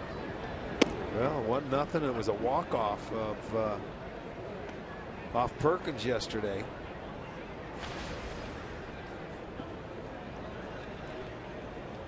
Lonnie Chisenhall is 0 for 2.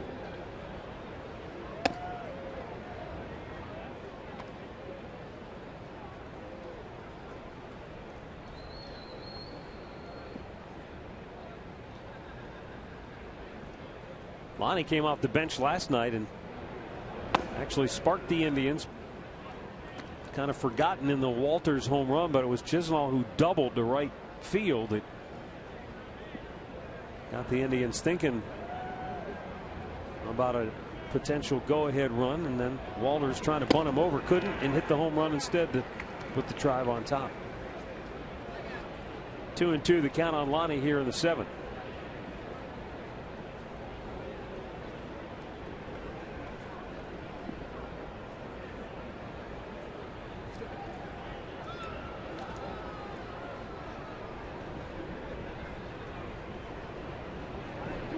Way outside, full count.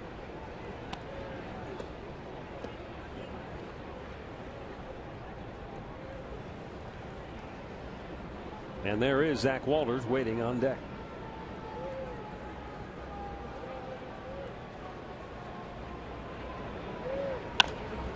Chisenhall hits it high in the air, deep right field, down the line. Garcia's out of room. It's out of here, and the Indians have tied the game. Lonnie Chisenhall's 12th home run of the year, RBI number 48, 2-2 in the 7th. Oh, that was a pitch up in the strike zone. We talk about how most left-handers like the ball down. He got on top of that and hit it a long way right down the line, kept it fair the whole way. Boy, that's perfect timing for the Indians. Look at that ball up middle and towards the inside part of the plate. Chisenhall is able to get on top of it right down the line. You couldn't have picked a better spot. And Noesi has been up in the zone in the first 2 hitters. Kipnis hit the line drive. Chisenhall ties the game. 6th hit.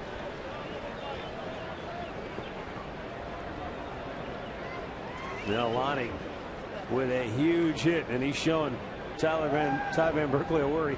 Here's the spot. This is where I hit it. He clobbered it. The only question I thought initially was, would it stay fair? That thing was as straight as a string.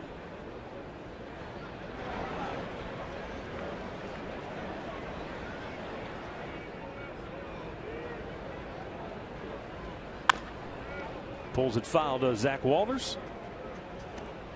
And it's 1-2.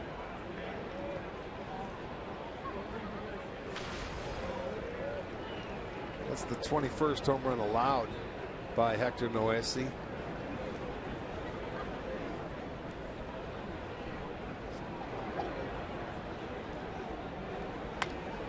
Fouled right back.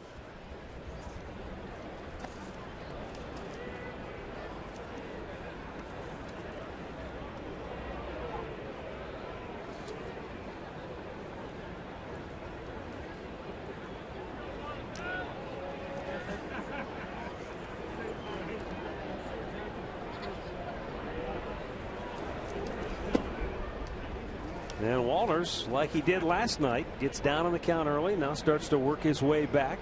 It's even at 2-2.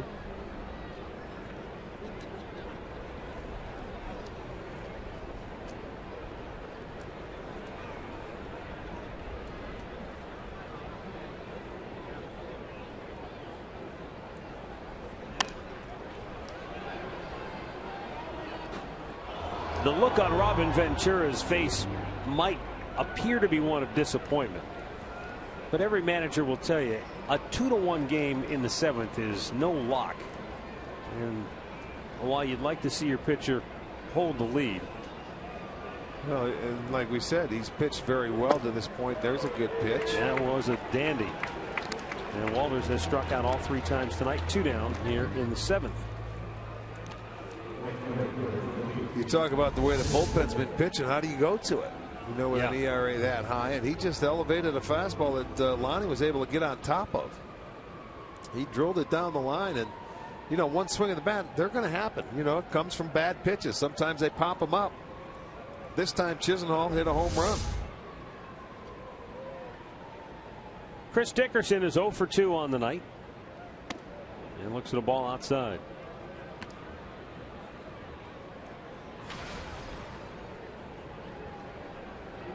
But he has pretty much matched Corey Kluber pitch for pitch in this ball game. He has thrown less pitches now than Corey.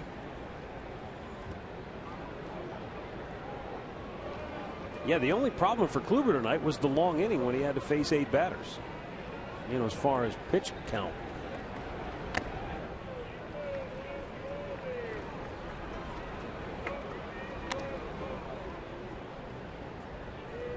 But I think the most important thing about Kluber to this point tonight is that that's an inning where a lot of pitchers might cave in and give up a big inning. And he found a way to get out of it, allowing just the 2 runs. Because normally when pitchers don't have it, when maybe they're struggling to find it, and he was missing with balls right down the middle of the plate, that's generally a sign that they're not going to be around long. Yeah. But you know, he hasn't had his good fastball command, locating the 4-seamer. And I don't think he had this in his last start either in Minnesota. He's been a little bit off. But I mean, he still has that cutter that he can go to and that slider he goes to. He's just lethal when he has that fastball command. He hasn't quite had it. And it's hard to say when you've only given up 6 hits, you know, and a couple of runs. But for him, that's how good he's been. We're putting him above, you know, he's above and beyond the normal individual. Yeah. I mean, that's how we're rating him now because he's been so consistent. He has raised our own expectation levels of him. Right. That's his fault. Don't do that. That's not ours. That's his. We watch him go out there every 5 days and deal, and he still is. Pretty good pitch. Boy, close, but Dickerson draws a 2-out walk to keep the inning alive. And it will bring up Roberto Perez. It's the first walk for Noesi.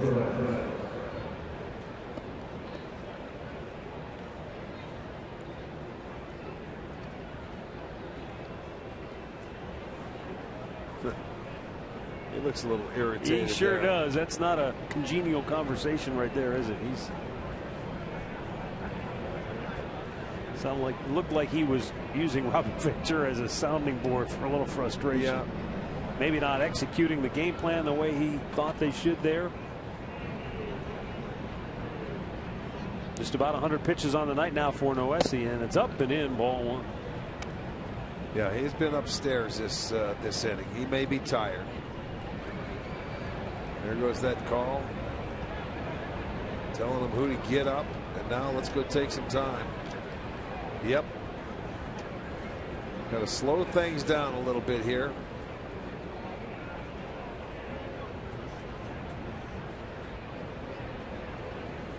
Roberto Perez has had a good night at the dish. Back in the 3rd inning, this was a heck of an at-bat, and then he laced it down the line. He's going to go for 2, and he'll go in there easily with a double. And then Michael Bourne singles to center field. He's going to score all the way from second base. He had to peek back. And now watch what his teammates do here. Have some water. Have some more water. Yeah, thanks. Then he surprised everybody in the joint with a bunt. Little Toki down the line. Beats it out. Yeah, he's had a good night. 2 for 2.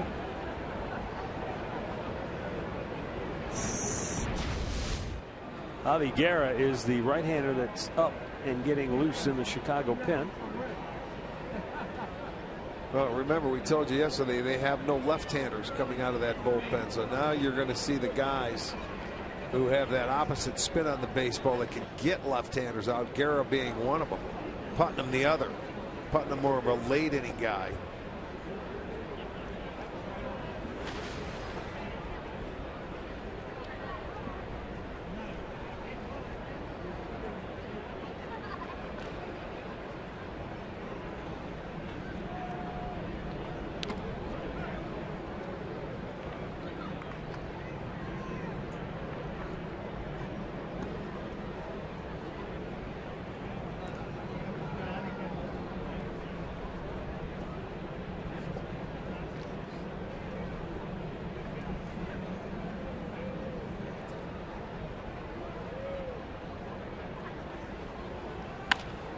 Hit pretty well. Left center field. Eaton on the move. He's there and makes the catch. But the Indians get back in the game here in the 7th with a home run by Lonnie Chisenhall. We are tied at 2. And it's time now for the 7th inning stretch. Brought to you by Spitzer Auto World. Life is hard.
Two, bottom of the 7th as you take a look at U.S. Cellular Field from our Panini's Overstuffed Cam.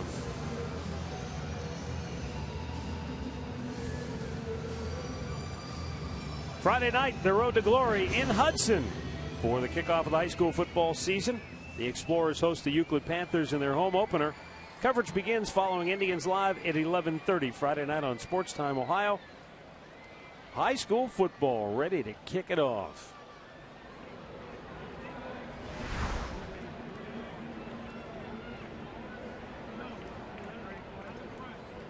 Now he's hunting Gaylord Perry. Carlos Sanchez leads off, liner to right field. Dickerson coming in. Lays it on a hop. Did well to just keep the ball in front of him.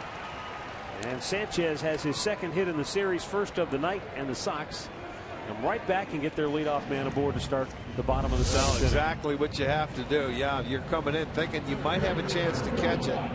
But if you don't, you play it off your body, you keep it in front, and good job. He realized he wasn't going to catch it, so he just kept it in front of him, held him to a single. 7 hits now for the White Sox. Bullpen for the Indians is working. They've got a righty and a lefty.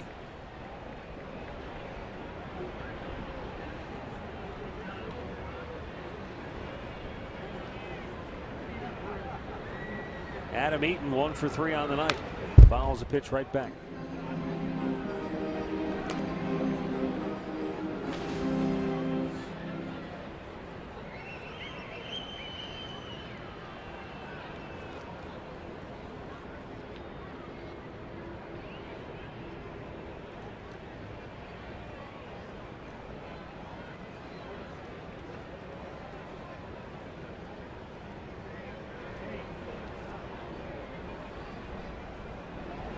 Eaton takes a fastball strike.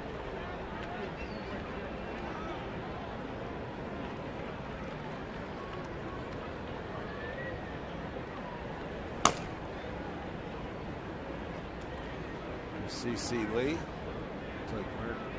Zebchinski in the background.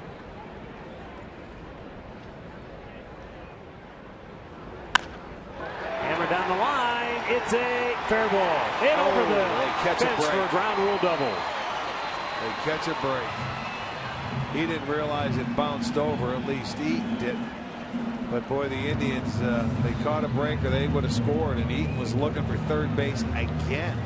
He did it back in the 3rd inning. So now back-to-back hits, and the inning is all set up now for the White Sox. Almost the same pitch, I think, that Sanchez hit. Like that little cutter that's doesn't have a lot of bite to it, a lot of movement tonight. His head is down. He was thinking third base all the way. He looked over and saw his third base coach stop him. That's because the ball jumped into the seats. He didn't realize it. His 20th double. He's got a double, a triple. Now the Indians, with nobody out, have to bring their infield in, and Terry Francona going to stay here with Corey Kluber. Fourth time through the lineup tonight now. And a pitch up high to Ramirez, ball 1. CC Lee is up and ready in the Indians bullpen, but Terry Francona sticking with Kluber. Well, he got him on there. He'd give him an opportunity because they answered. The White Sox, when the Indians scored first in the 3rd, they came right back and they scored 2. They answered and added 1. They have that same opportunity here.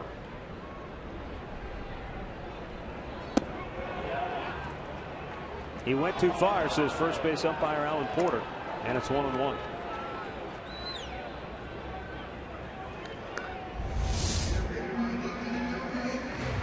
You know, you don't see many guys that agree. Ramirez went out and watch him. He'll shake his head, say, "Yeah, you're right." He did. He knew it. He realized it. Most hitters will complain.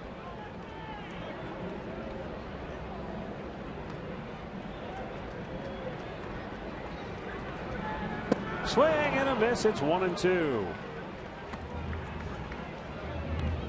Now that time the cutter had good movement on it, but there's been a few times tonight where it's just not had cutting action to it. It's just kind of been flat. Yeah. Sometimes it happens.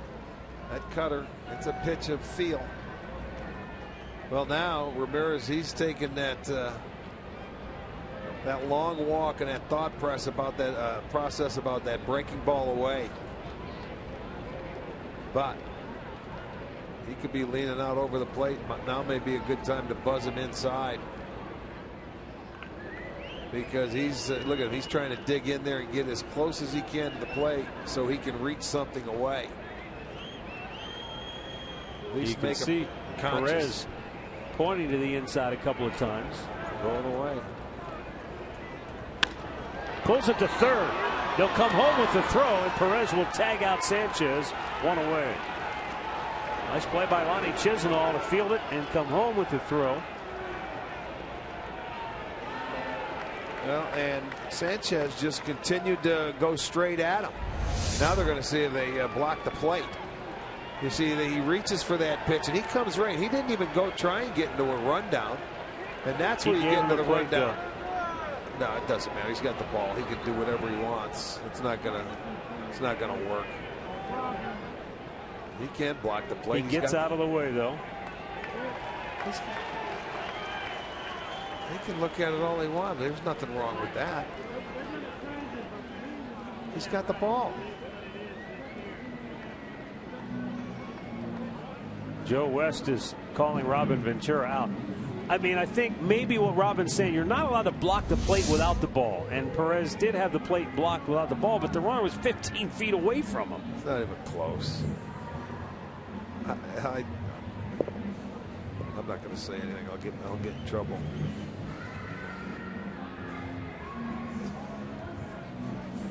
I mean, when the guy's got the ball and your runner's 10 feet from home plate, why are we looking at this? I have no idea. I don't know. There was not even a question. He has the ball and he's 15 feet from the plate. This isn't a bang play. I would really love to know what they asked him to look for. This is not a Chicago challenge. No, it's a crew chief review. But it's instigated by the manager. I mean, he initiates it. Well, he can ask the crew chief, right? And see, this is what the things that we talk about when we see the review. We would like to know why they asked to look at that.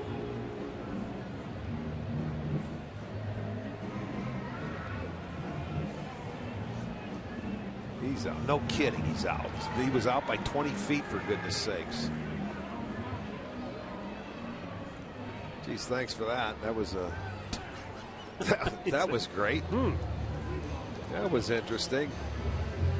Again, it would be really nice if we had good communication to know exactly what Robin challenged, what he asked them to look at.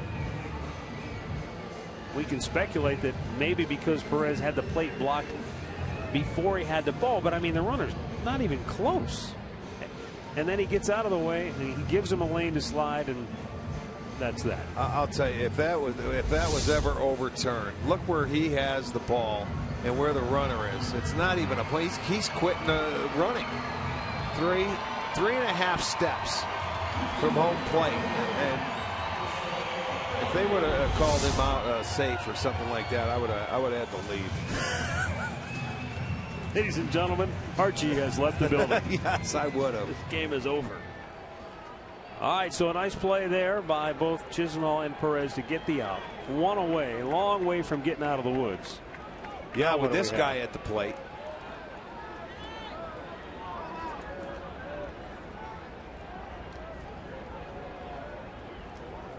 Was Kluber saying, can I at least throw a warm-up pitch while you guys went out and clowned around? And they're saying no. They're not giving him an end now. Here comes Terry. Oh, boy. He's 100. He should get on the mound and start throwing. He's 111 pitches into the game, and you're not going to give him a chance to throw a warm-up toss or two.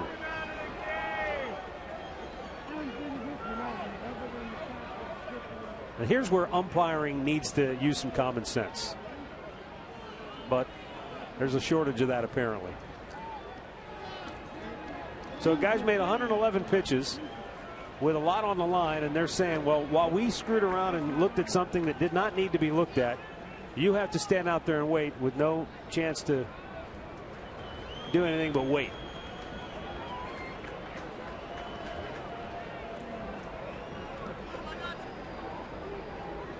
And now Kluber steps away. He's irritated. That's not good.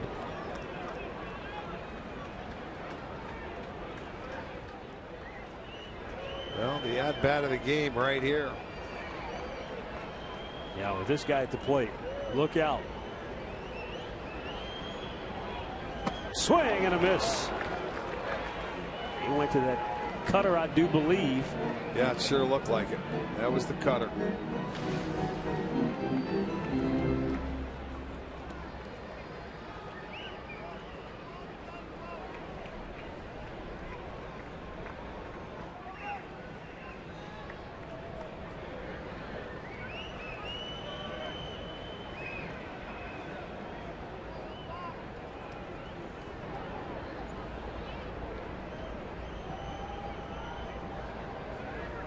Outside, he missed 1-1.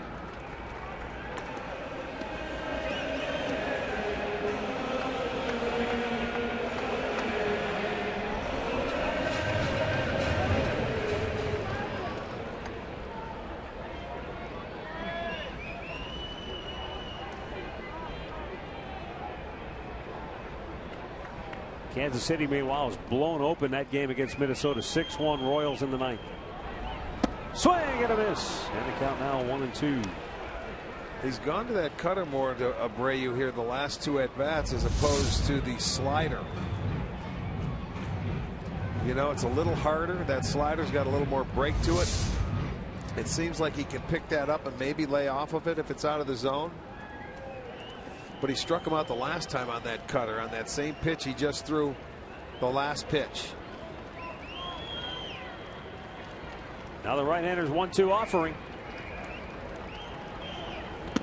Nice pick by Roberto Perez. Wow, that was in the dirt. And he had to come up with it clean to make sure Ramirez didn't take off at first.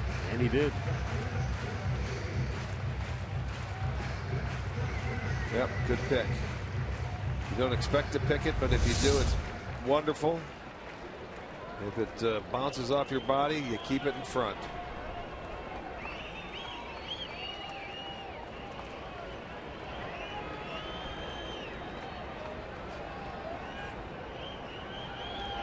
The 2-2 outside a full count.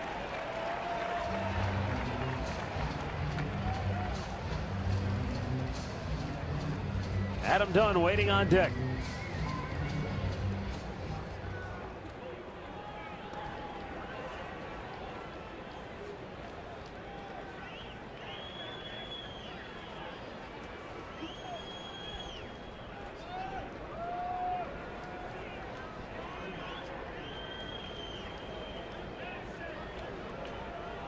Runner goes at first, and Abreu chops it foul.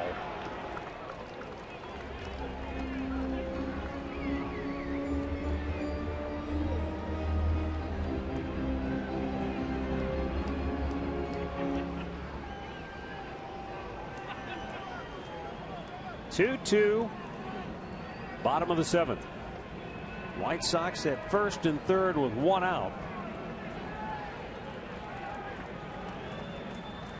Jose Abreu has driven in one of the two Chicago runs tonight.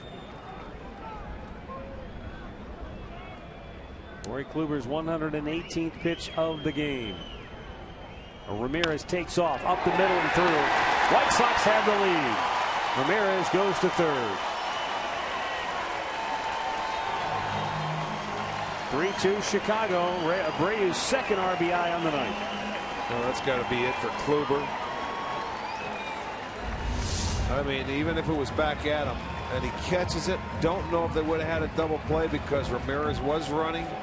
I think they would have got an out, Matt. I don't know if it would have been a double play and they would have had to go to first. But that goes to show you how good this Abreu is. He finds a way to put it in play, gets his third hit of the game, and gives the White Sox a 3-2 lead, and that's going to do it for Corey Kluber. Our Cleveland Clinic call to the bullpen. Looks like Mark Zipchinski's coming on when we come back.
I'll tell you what, let's take a look at his at-bats tonight. He hits a fastball to right field for a double.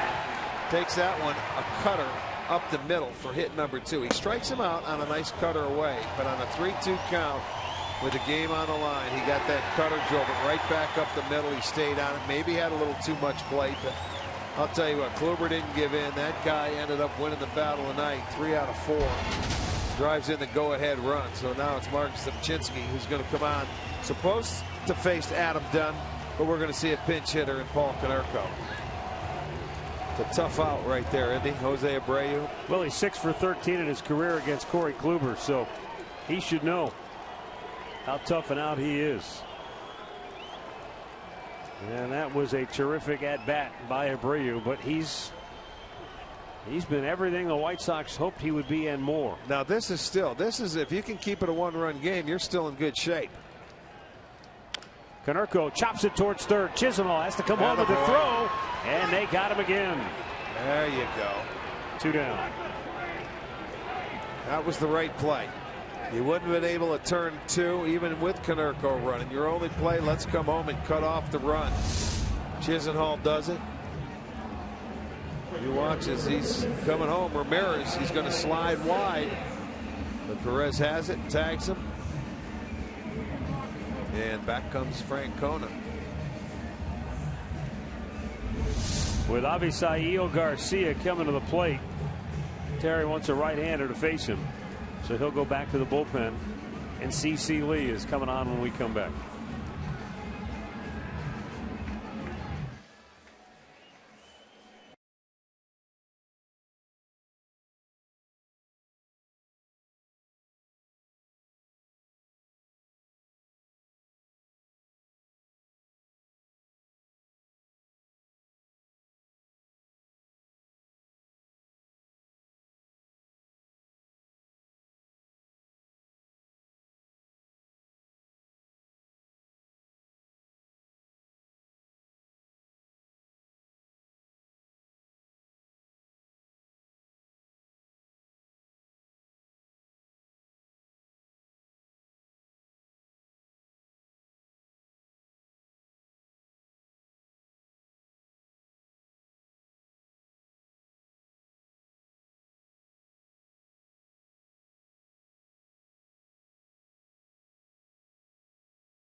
Brantley bobblehead on Labor Day. The Indians will host the Tigers when we return home on Monday.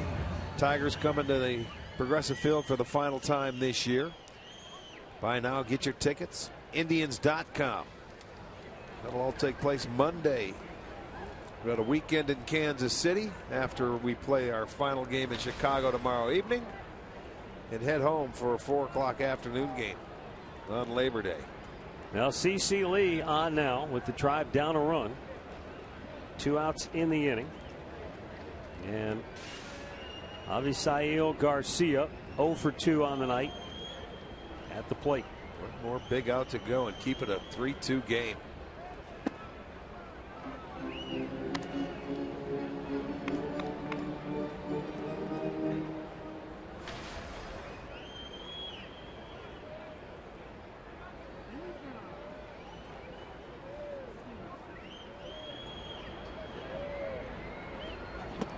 Garcia swing and a miss, and a count 0-2.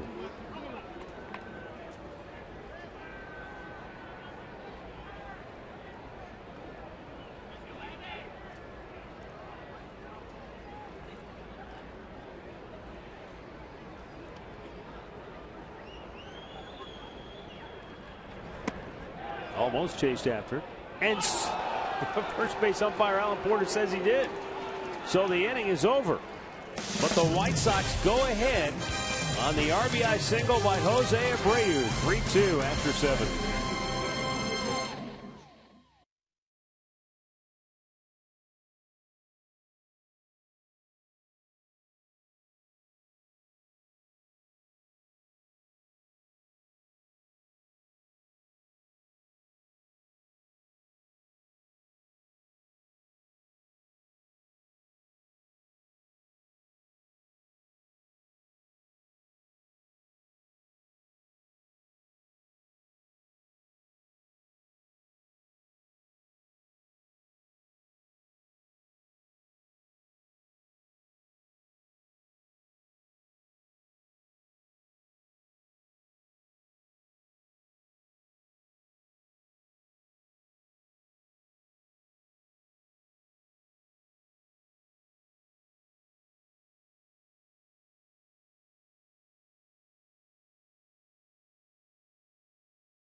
And may not be reproduced or retransmitted in any form.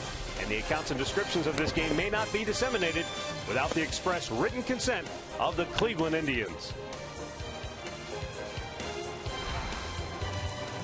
Stay tuned for Indians Live, brought to you by Conrad's Tire Express and Total Car Care.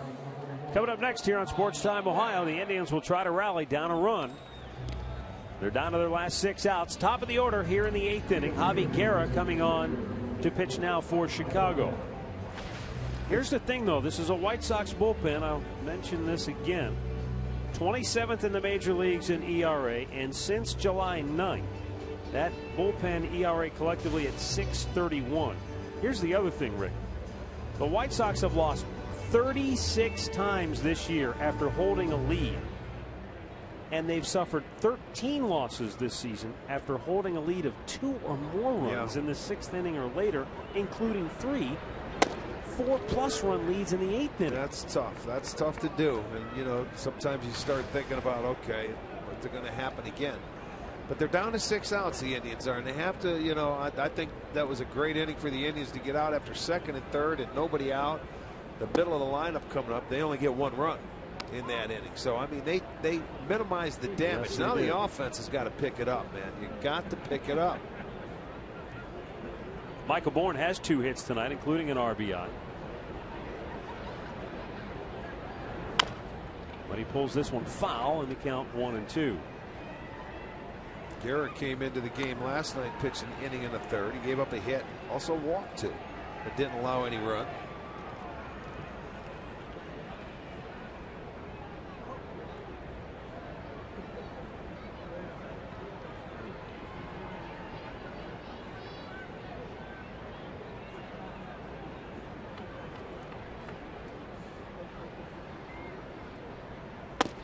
Good pitch. Strike 3 called. Bourne is out, number 1 here in the 8th. Boy, you talk about not giving any swinging room right there. In-game box score brought to you by Hyundai. Bourne with a couple of hits. Carlos Santana with 1. Chisnall hit the home run that tied it briefly. And the only other 2 hits at the bottom of the order from the number 9 hitter, Roberto Perez.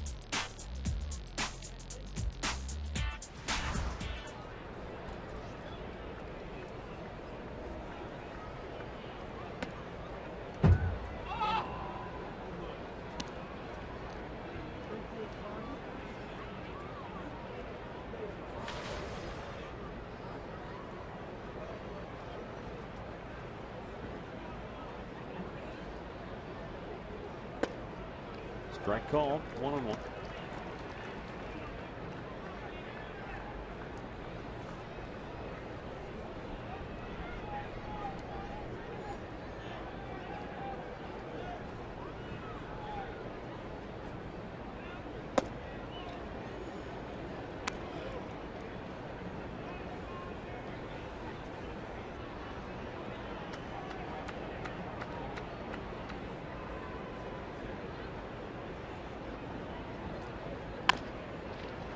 14 bouncer to second.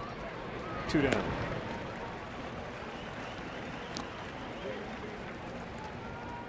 Well, that'll bring up Michael Brantley, and he's 0 for 3 tonight, 1 for 7 in the series.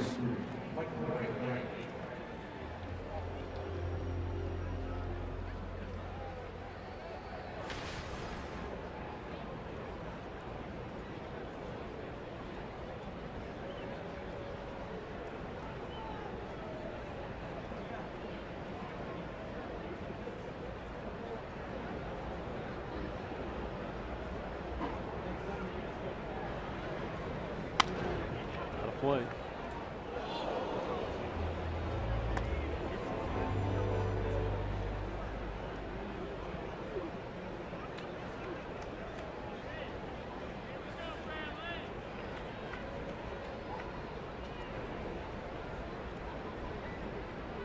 Two runs on 6 hits for Cleveland. 3 runs, 9 hits for Chicago.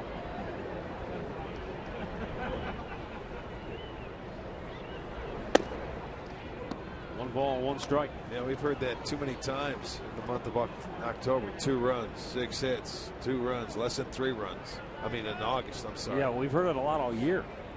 You know, from the Indians, how many times 3 runs or less? Way too many.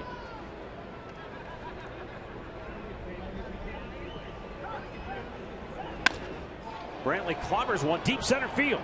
Eaton back on the track, makes the catch. Second time tonight, Brantley has drilled one to deep center field, only to have it die on the warning track.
How about some common sense? You can't, first of all, if you're going to allow Robin Ventura to coerce you into going and looking at a play that should never have been reviewed in the first place, then at least have the courtesy to allow the pitcher to make a couple of warm-up tosses before you start up again.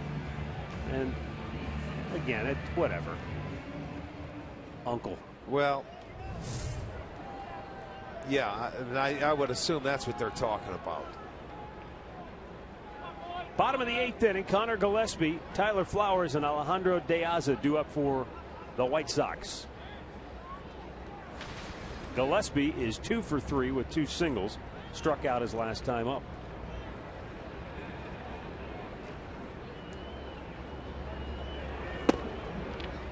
And he takes a strike over the outside corner. CeCe Lee staying on. He struck out Garcia to end the 7th inning.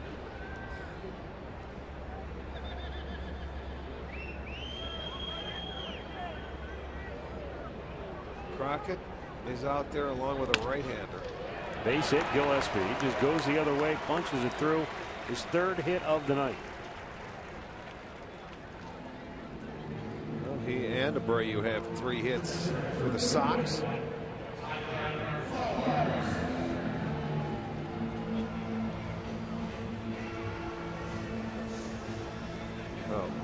Josh Tomlin alongside Kyle Crockett. Tyler Flowers a walk his last time up.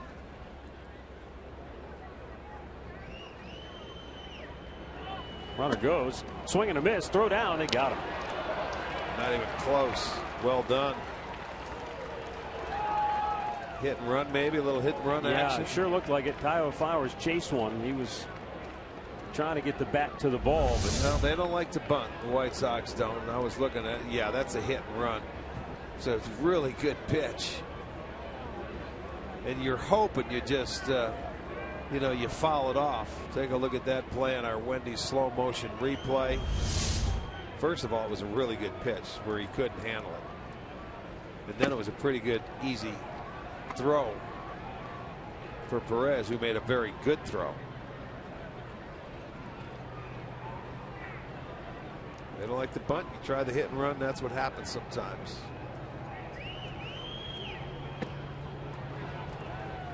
C.C. Lee forgot that's only out number 2. He was headed for the dugout. He wanted to get out of here.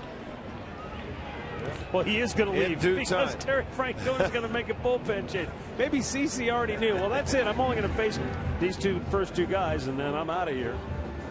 So Terry Francona is going to make the call to the bullpen now. CC Lee did a nice job. He's headed for the dugout now. We got a timeout for a pitching change. Kyle Crockett's coming on next as you take another look. Lee gets the strikeout. That's it. I'm out of here, folks. Good night, everybody. Thanks for coming. Drive safely. Make sure you tip your waiters.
Sports 1 continues when the Reds take on the Pittsburgh Pirates.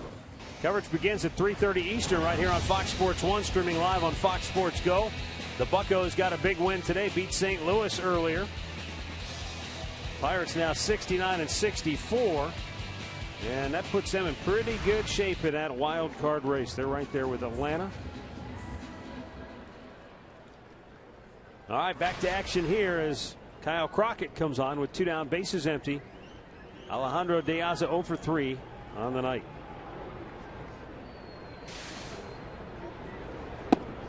And first pitch in there for a strike. CC Lee went 1 inning, gave up 1 hit. No walks, struck out a pair.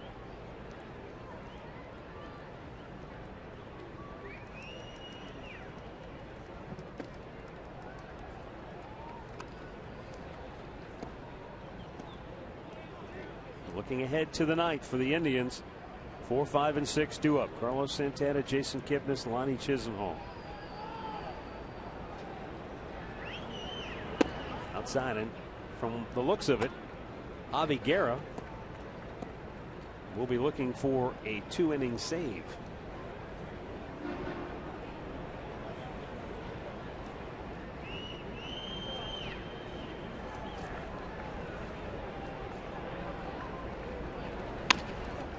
Weekly bounce toward second. Kipnis will throw him out.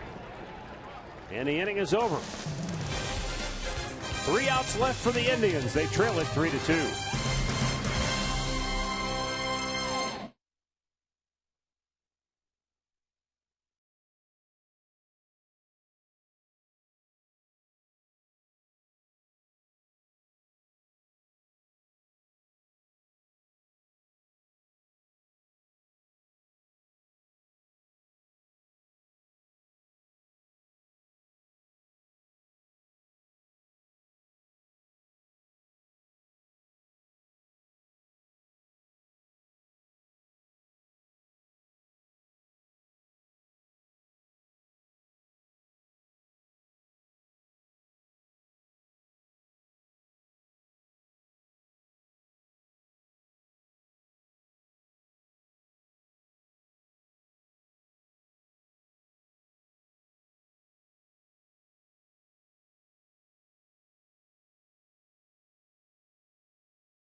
Coming up next here on Sports Time Ohio. 3-2 White Sox lead it here as we go to the ninth. Miller time brought to you by Miller Lite. Lonnie Chisenhall got on top of a high heater and sent it out of here. That tied the game in the 7th. 2-2, Lonnie's 12th home run of the year. But Chicago immediately answered in the bottom of the 7th. Corey Kluber to go in front 3-2, and that's where it stands now in the ninth. Javi Guerra will try for a 2-inning save. Guerra does not have a save tonight, but the White Sox currently have 4 pitchers in their bullpen with saves. Belisario with 8. Petrichka leads the way with 9. Then you've got Matt Lidstrom with 6. Zach Putnam has 3. Putnam is getting loose behind Guerra. Carlos Santana 1 for 3 on the night.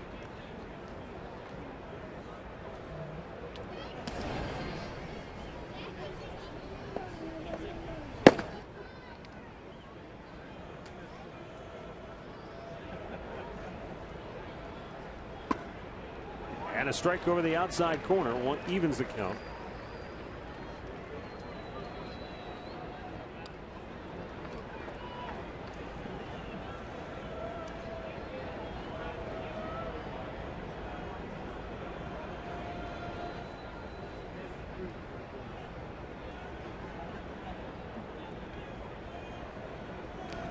Shift on 3 to the right side for the White Sox. And Santana backs away.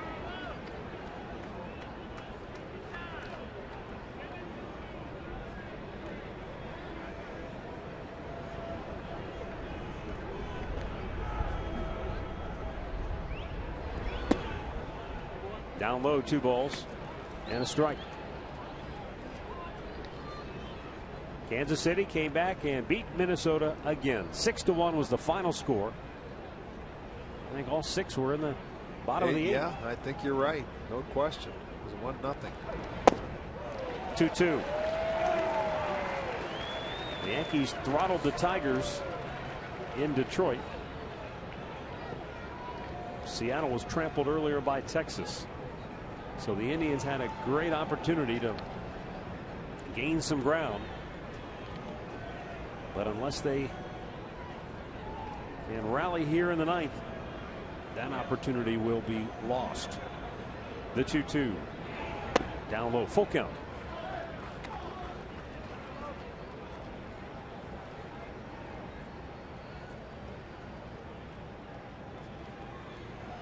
Jason Kipnis waits on deck. He'll be followed by Lonnie Chisenhall. Guerra walked Santana last night. He's one pitch away from doing that again tonight.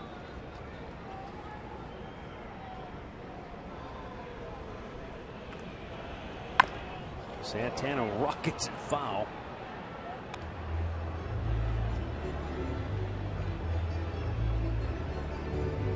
Count stays 3 balls 2 strikes.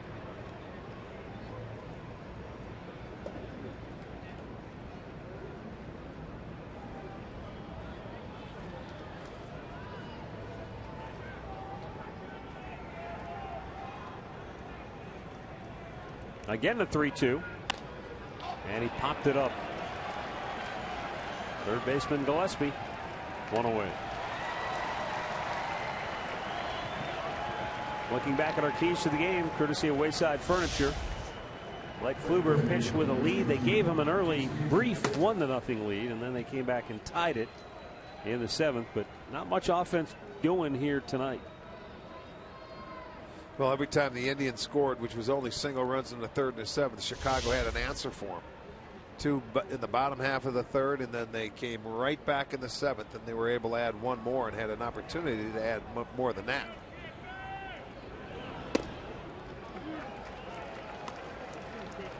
Well, this one can be sliced and diced a number of different directions, but at the end of the day, when you're facing a team who's 13th in ERA,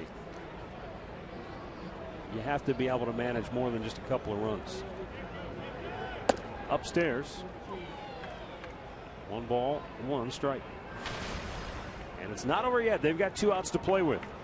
Kipnis 0 for 3. A rarity because he seems to hit almost every time he plays a game here in Chicago. Only twice in his career has he not. Up high, 1-2. Swung through it.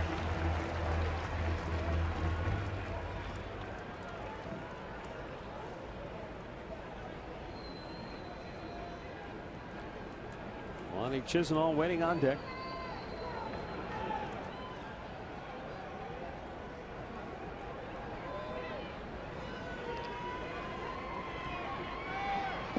Bounced it in there. 2-2.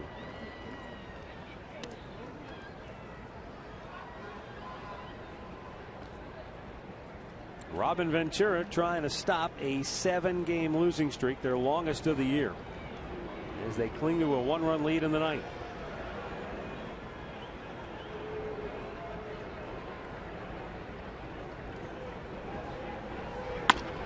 Bounced up the middle. That'll get through, and the Indians have the tying run aboard here in the 9th with 1 out.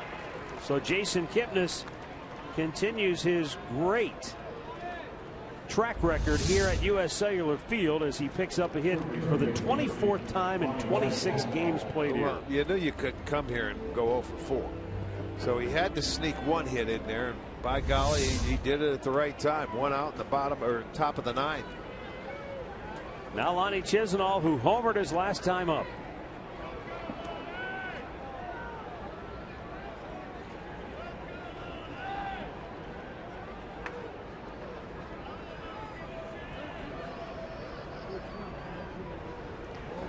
Guerra misses outside with a fastball. Well off the plate.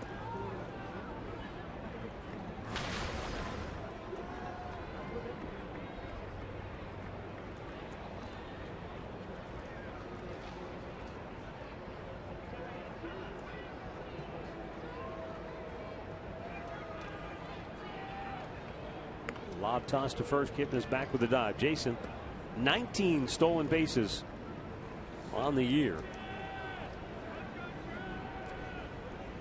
He's been caught twice. Let's take a look at the move from Guerra. See if Jason has any opportunity.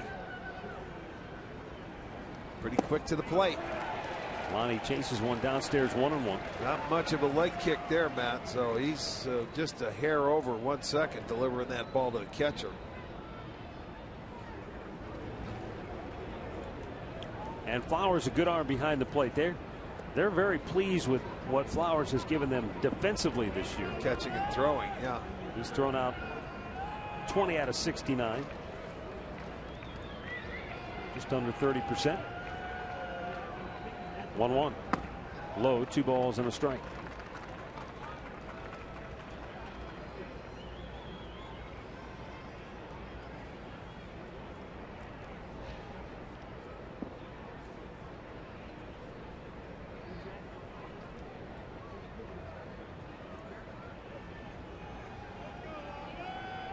The 2-1. Chopped foul, first base side, and the count evens up.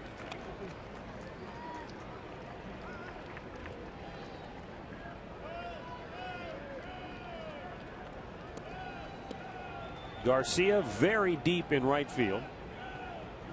Eaton a little bit deep in center, but not quite as deep as the right fielder. And De Aza about normal depth for a left fielder here in Chicago. Quick toss to first. Kipnis is back with a dive.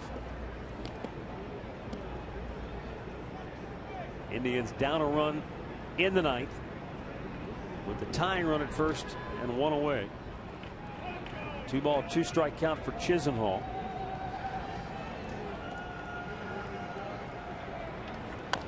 And he fouls off a tough breaking ball there to stay alive.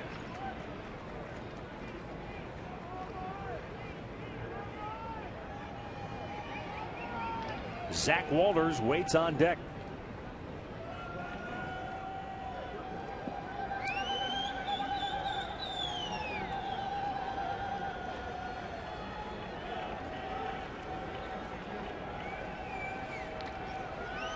Another throw to first.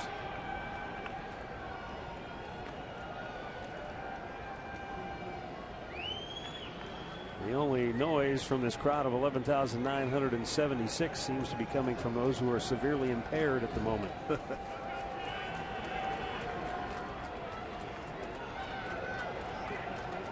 2-2. Popped up foul, and it will drop. He stays alive. Yeah, that one got inside. He just didn't hit it hard enough or high enough, which is a good thing. They wanted to go down and away. Watch this. Watch where he misses his target. He comes up and in after going down and away. But we've seen that a number of times. Sometimes it doesn't matter. When you miss it by that much, you can get hitters out as well. That looked like the same kind of pitch that Lonnie hit out of here the last time up. But that time fouled it off. This one's golfed. Right center field, but Eaton is there, and he'll make the catch. 2 down.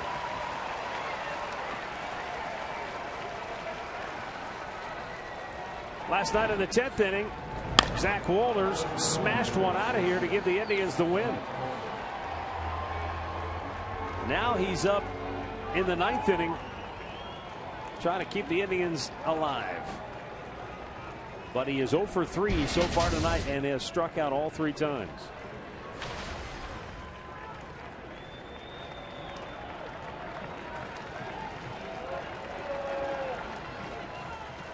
Said he's been grateful for the opportunity that the Indians have given him. Well, he has taken advantage of that opportunity. He said getting used to DHing has taken some doing, because he said, I don't feel like I'm part of the game when I'm DHing. But he said, hey, I'm not worrying too much about it. I get my 4 at-bats every night. And that is a player you're grateful for. Well, he hasn't done anything in this first 3, so here's the opportunity. Upstairs, 1-0.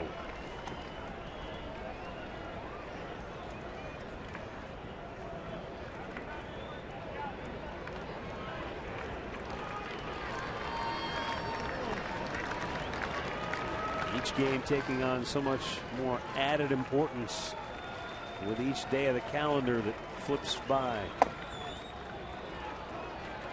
Game 131 here tonight on August the 27th, but the tension feels like late September.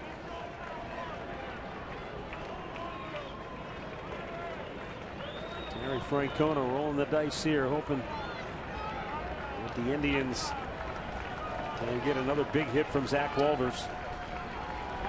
And he hit him. Baby. So now the tying run goes into scoring position, and Robin Ventura might go make a pitching change. He's got putting him up in the bullpen. He gave him every opportunity.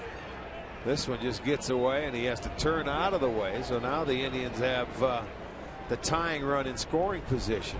Go ahead run on first base. So Guerra's night's over. He won't get the save, looking for his first of the year. He'll give way to Zach Putnam, who has 3 under his belt. He's coming on when we come back.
to Chicago. The Indians have the tying run at second, go-ahead run at first, and the batter will be Chris Dickerson. He'll be facing former Indian Zach Putnam.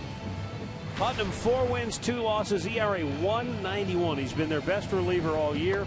41st appearance. He has 3 saves, 17 walks, 38 strikeouts in 47 innings of work. And he's only given up 2 home runs this year. Keeps the ball down on the strike zone, heavy, hard to elevate a lot of times. But right now, Dickerson's just looking to punch something through and get that tying run home from second base.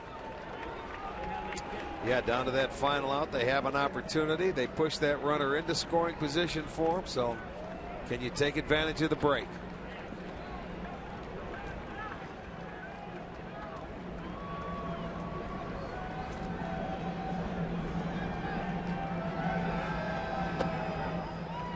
Low ball 1.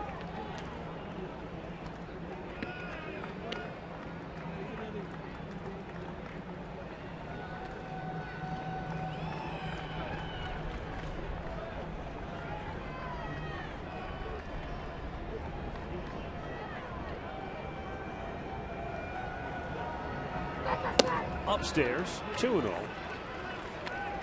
Of Chris Dickerson's 8 hits on the road this year for the Indians, 2 of them have been home runs.